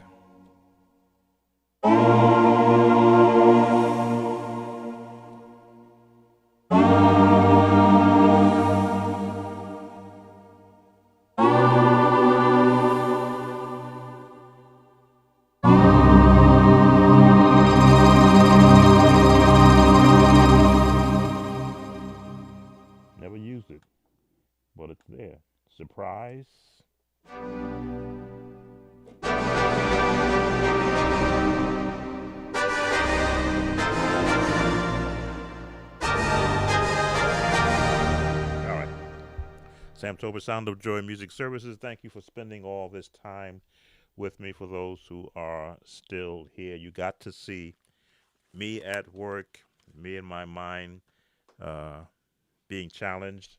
Didn't fix the broken key, but I saw the videos on how to take it apart, and I did keep the spring that did pop out. So perhaps in another date, without doing a live, I may shoot a video where I take it all apart and see if I can, if not repair that key, swap it out with a used one. I saw them available on eBay, I believe, and on other sites that sell used equipment. Thanks for watching. As I say, if this doesn't get a lot of views, which I don't expect to, maybe I'll put some timestamps from when I started working on it to when it got it back up and running. But I may just go in and just edit the video and cut off all that wasted time that's in it, because I did record the video, so I may wipe it out and create one, just a quick fix, taking screws off, making the replacing the battery, putting it back together, and then loading up the sounds and seeing how to have a lot of shots of that. So, but I thank those who have come in and watched and spent some time with me. Let me thank those who came into the room. Reggie Music, Speed, SNL. Sorry if I can't pronounce the rest of that. Prince, Gavin, Miles Noli, Lay Darius Gaston, Tremont Brook, yes, Tremont Brook. And that's it. Thank you for coming in, spending some time with me. As you can see, I'm not just a musician, but I was a technician, or still am a technician. Just give me some work to do, and the tools, the correct tools, or the ones I have around me, and I'll make something that wasn't working once again. Sam Tober, Sound of Joy Music Services. Thanks for watching. Take care, and see you on the next live. Bye now.